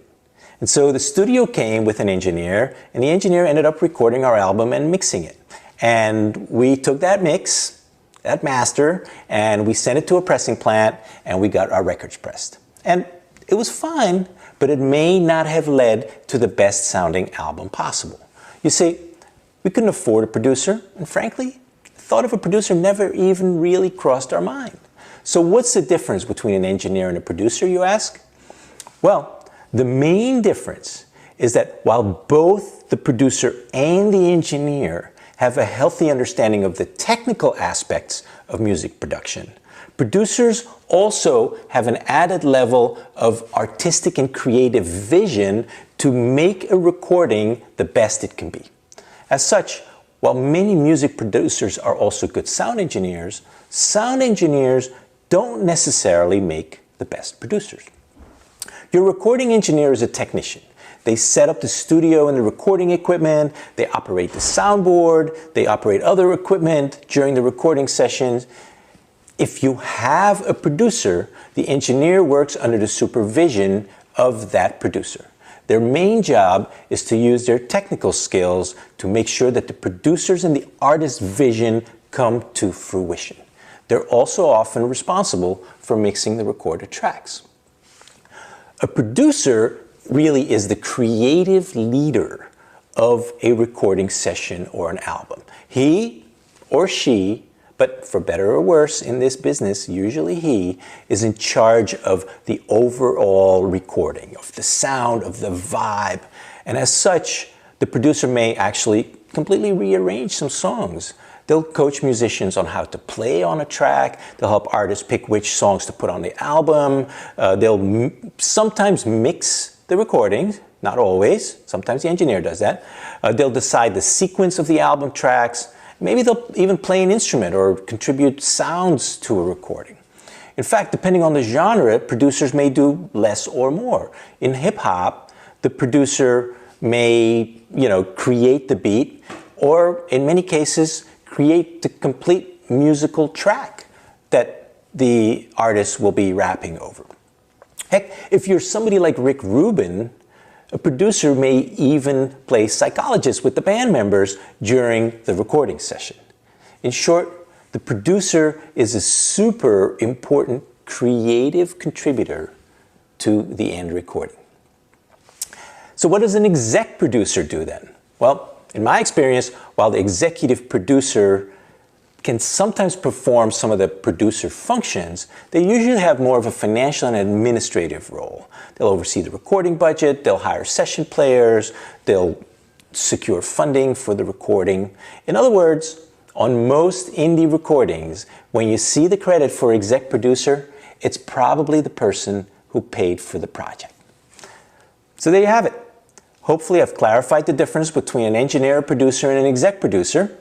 In my next video, I'll be discussing whether and when your producer deserves points, what that means, how it works, and how many they may be entitled to, and also how that translates into dollars. See you then.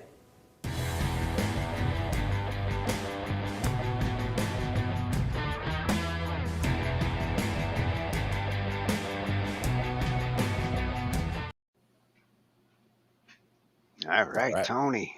That did clear some things up for me, and it actually reinforced what I already suspected, which, the engineer does take its lead from the producer, and the executive producers are usually the financiers. Mm-hmm. Yep. They might have some say because they're throwing the dollars at you, but they tend to trust the producer to be kind of the conductor at this point in the finalizing. And in the previous video, they were also mentioning the power dynamic, where in the beginning the band was coming in and kind of happy to be able to work with the producer and whatever, and then later on, like now they're the boss essentially, because they're the power dynamic shifted because they became so famous. Now they have a lot more say in what's going on, so they become more, whether it's the executive producer side or more the decision makers, and the people before were who were making those decisions in the past now are more following the direction of the band, because the band probably has a better idea of how to do that as well. Like now that they are more familiar, as they start out, they don't necessarily have the skills or the knowledge to or the equipment to get things done, but as they become famous, they all of a sudden have home studios and they're all doing their own thing as well. So now they're all each of them is now a mixer and a master and a producer on their own. Oh, and you can look back at through like band histories where they started with a certain producer for their first album or first couple of albums and changed producers either because they wanted a different sound or they weren't happy with the sound they were getting or the production from the record company, or sometimes they even changed record companies themselves. Yep. There's a lot of producer horror stories, especially through the 80s and 90s, as people were starting to build their own home studios and take control into their own hands. Now I know we're running a little bit over, but I think we have time for one more. Oh, and it's a good one. It's from a good channel, Tatro. Nice. Yeah, Tatro is a very cool channel across the board. Anything you're into, he's another one of those music enthusiasts that covers it all. Nice. Yeah, and he's at Tatro over on YouTube. Got an Instagram. And this one's about advice for beginner music producers. Yeah, if you're just starting out. The number one question I get asked, and I don't really know how to answer, or I didn't really know how to answer until right now, is what is your advice for beginner music producers? People just starting out. What is your advice? The reason I say I didn't really have a good answer for this is because I'm kind of baffled by that question. So hopefully you all will watch this video and let me know if my answer makes sense. And if you are yourself a beginner music producer, somebody who's just starting out, I think this will be a really important video for you. In fact, even if you're somebody who's been in it for a little while, but you're still having struggles, I also think this will be a good video for you. All right, so my DMs, my stream chat sometimes get flooded with very, very basic questions. And I'm not talking about the question from the top of the video. I'm talking about questions like, what DAW do you use? What speakers are those? What plugin is that? What headphones do you use? And at some level, those are valid, but on another level, I want to tell you all to stop asking those questions. And not in a rude, like, I don't want to answer your messages kind of way, in the way that specifically relates to my answer to this question, what is your best advice for beginners? And here it is. Everything that I've pretty much done in the past 5 years when it comes to music production, anything that I do on this channel, it's all open source. You want to know what program I use, what plugin I used, even what video production stuff I use. You can find it either in a video or in the description of a video, on my Instagram, on my Twitter, all of the above. All the information is out there.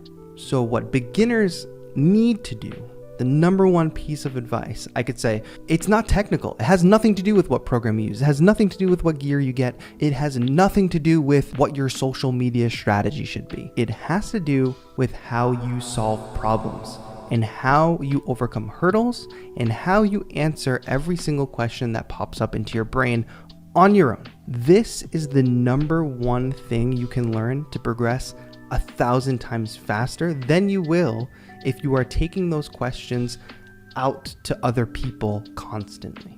Now, there's of course a time and a place for this. Pretty much every stream that I do, I say, I'll answer questions along the way. Common questions always come up. Every time I open Splice, people ask, what is that? And I'll answer, splice. And that's great, and that's why I like streaming, because in real time I can just like quickly rattle off the answer to those questions. But say you're not in the live chat, say you're just wanting to make a similar kind of music that I make, and you come across a video and you see me open this program that has all these samples in it, and I'm just quickly downloading them and dropping it into my DAW. Leaving a comment that I might not see, or sending me a DM that I might not see, is not the fastest way to get the answer to your question. DMing creators and leaving comments is almost never the quickest way to get the answer to your question. You might get lucky and have somebody see your public comment and answer for the creator. That's great. You might get extra lucky, and I do answer comments occasionally, and I'll leave an answer myself, or the creator themselves will leave an answer. But it's not 100% reliable. You don't know if you're going to get the answer. And what are you doing in the time between when you asked the question, and let's say it's a day later, when you get the answer to that question? Take the rest of the day off? What if it's not a week until you get the answer? You just like have that question unanswered for a week? No. Instead, what you need to do is literally become an expert Googler. This has not only helped me progress as an artist, but it's also like literally gotten me work. When people come and say we want to do X, Y, Z, I might know how to do X, but not Y and Z, but I certainly know how to Google how to do Y and Z. So when you're a beginner, you're producing music, you've maybe bought a MIDI controller, you maybe downloaded a program. What you need to do is start creating until you hit a wall. Until you're like, I don't know how to make that sound from that song that I really like. And instead of messaging the producer, literally typing into Google how to make lead sound from song XYZ. If you're lucky, you'll find a specific tutorial on how to make sounds that artist often uses. If you're not super lucky, you won't have a lot of luck. And that's where the expert Googler skill comes into play. Because now you want to search for things that are semi-related to that. Maybe that one producer you're looking to emulate the sound of is kind of obscure, and there's not a lot of resources on how to make their sound. But maybe there's this other, more mainstream producer that has a similar kind of sound, and you can kind of find how to get close via that. And it's not just like about sound design either. My MIDI controller is delayed when I push a button. There's too much delay. Okay, you type that into Google, and suddenly, hopefully you find the answer. But delay is not quite the right term. Latency is. It's all about understanding that you don't necessarily know the terminology as a beginner, but you can still attempt to ask those questions. And when you start to see results and answers that are close to what you want, but aren't exactly what you want, you just keep reading and looking for context and try to figure out how to ask the better question that's gonna get you the actual answer. Doing this and being self-sufficient and independent in answering your own questions is absolutely life-changing. And I would highly, highly recommend that you just don't comment these questions or DM creators for the answers, because it's going to waste you time. Not because it's not worth the creator's time, not because they might not take the time to answer you, but because it wastes your time when you could be solving that question probably in 30 minutes tops, maybe if you're good, if you're lucky, and then move on and start going until you run into the next wall. And suddenly in that research that you just did, you learned a few other terms that are going to help you search for the answer to the question to the next wall that you run into.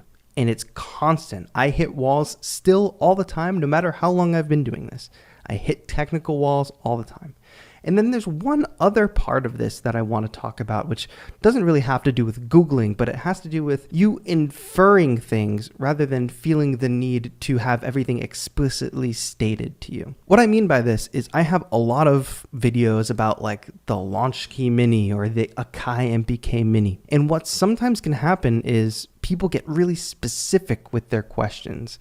How do I do this on the Akai MPK Mini? When meanwhile, I actually have a tutorial doing the same technique, and it actually doesn't matter what MIDI controller you used. I was actually doing it on the Launchkey. But the answer to your question is in that video with the Launchkey. You're just being too specific about your question and really narrowing the amount of results and information that you're taking in. Not every piece of content has to be made to specifically answer your question for you to find the answer within that content. And a great example of this, I cannot recommend this enough. Every single interview with music producers that you see. Like there's tons of Phineas interviews, all of those Genius, Behind the Beat, or whatever they call that series. I might not want to make the specific kind of music that those producers make, but I know when I watch those videos, I am going to learn so much. Even if I didn't have a specific question going into the video, it might solve an issue just by watching it that I had months ago and forgot about. And I might learn something that because I didn't know I had the question, I would have never found the answer to. By just like being a sponge and absorbing all the things that these producers with great success are doing. And that is also not just about watching the video, listening to what they say in the interview, or listening to what they say in a podcast. It's about like you're watching a video of somebody work in Ableton Live, and something they don't even mention is on their screen in Ableton Live, and you're pausing and you're figuring out what's the name of that plugin, zooming in on it, trying to just like decipher everything that's going on in the background, and then going down that rabbit hole, Googling that plugin, seeing what it does, and then watching that video back again and seeing how the producer was using it, seeing how it was affecting the sound, even though they might not have even talked about it. So I hope this is all making sense, and I hope this is some value, but I really do think this is my number one advice for beginner music producers. Be independent, be self-reliant. Of course, there are times to reach out and ask for help, but also ask yourself, can I solve this? Can I figure out the answer to this on my own? And if you can, that's 100 times better than having to go out and get the answer. I hope this video was helpful. That is my number one advice for beginner music producers. If you think it's good advice, let me know in a comment. If you think there's better advice for beginner music producers, let me know that in a comment too. Leave a like on this video on your way out. This channel is made possible by channel members, so if you're able to click the join button down below, you can become a part of our amazing Discord server. You can get free samples. It's a really great community we have over there, and you can submit music to our track review streams. So consider clicking the join button, but of course, just subscribing with notifications on and throwing a like completely for free is a way to support this channel at no cost to you. Thank you all so much for watching. This has been Tatro. Have a good one.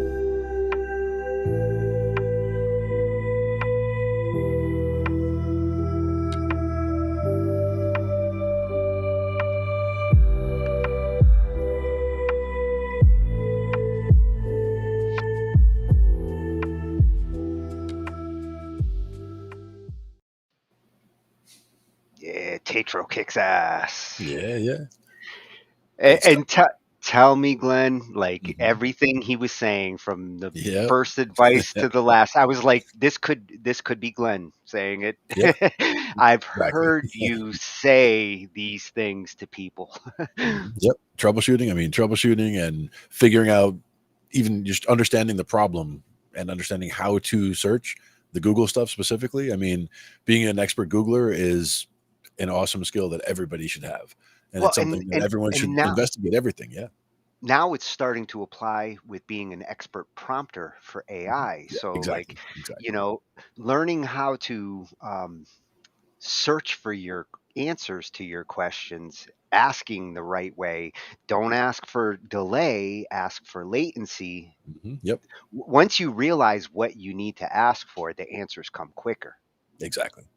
And, and also realize that so many other people have had the same problem that you're having, whatever kind of problem it is, you're not unique in that problem. There's, so many other people have had the same problem with the same gear or similar problems, trying to see the trends and how they fit together and, predict where the problems could be. But the main thing is being able to identify and close in on, good resources to fix your problems.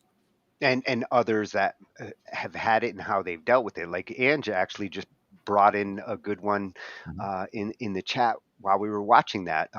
Apparently on the mobile side right now, headphones and microphones are acting a little weird. And if any of you are experiencing that, let us know. We're hearing it from a couple of users. They might have put an update on the mobile app that wasn't fully baked yet. Yep. And we appreciate you coming out, Grace, and everybody else for coming out and hanging out with us and checking out all this good info. Yes, we learned what we are tonight. Exactly. And it turns out some of us are all of these things: arrangers, composers, writers, producers. but just seeing like little windows into each of them to see which aspects are either things that you're already doing or things that you want to do or things that you want to learn more about. All of those are good. Oh, oh, there we go. I want the full Glenn. There he is.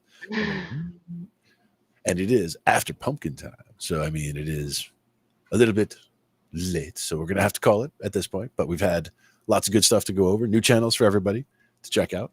And we'll find more new channels for next time. I mean, we generally are able to find new stuff every week, but we always find good stuff to check out to, check different subjects and get music. Well, and if any of you have ideas on a topic or a theme that you'd like to see, fire them at us. Yep, absolutely. We appreciate y'all coming out. I'm willing to go look at any rabbit hole if it's musical. That's right. And we always appreciate everybody coming out for talking IT with Glenn and Tony. Thanks, everybody. Everyone.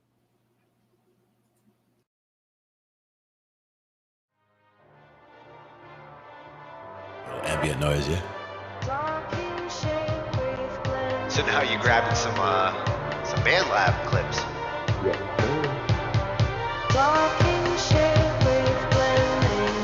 Now for me, that would also be something where I would use like volume automation and like bring that from the bottom, like bring it in and then bring it back out. And these are the kinds of sounds you can stretch.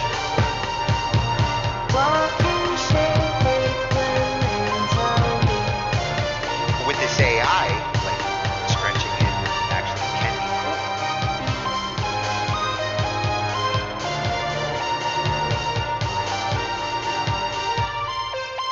Oh, that was perfect for the interlude too. Ended right in the right I spot. didn't even notice 40. I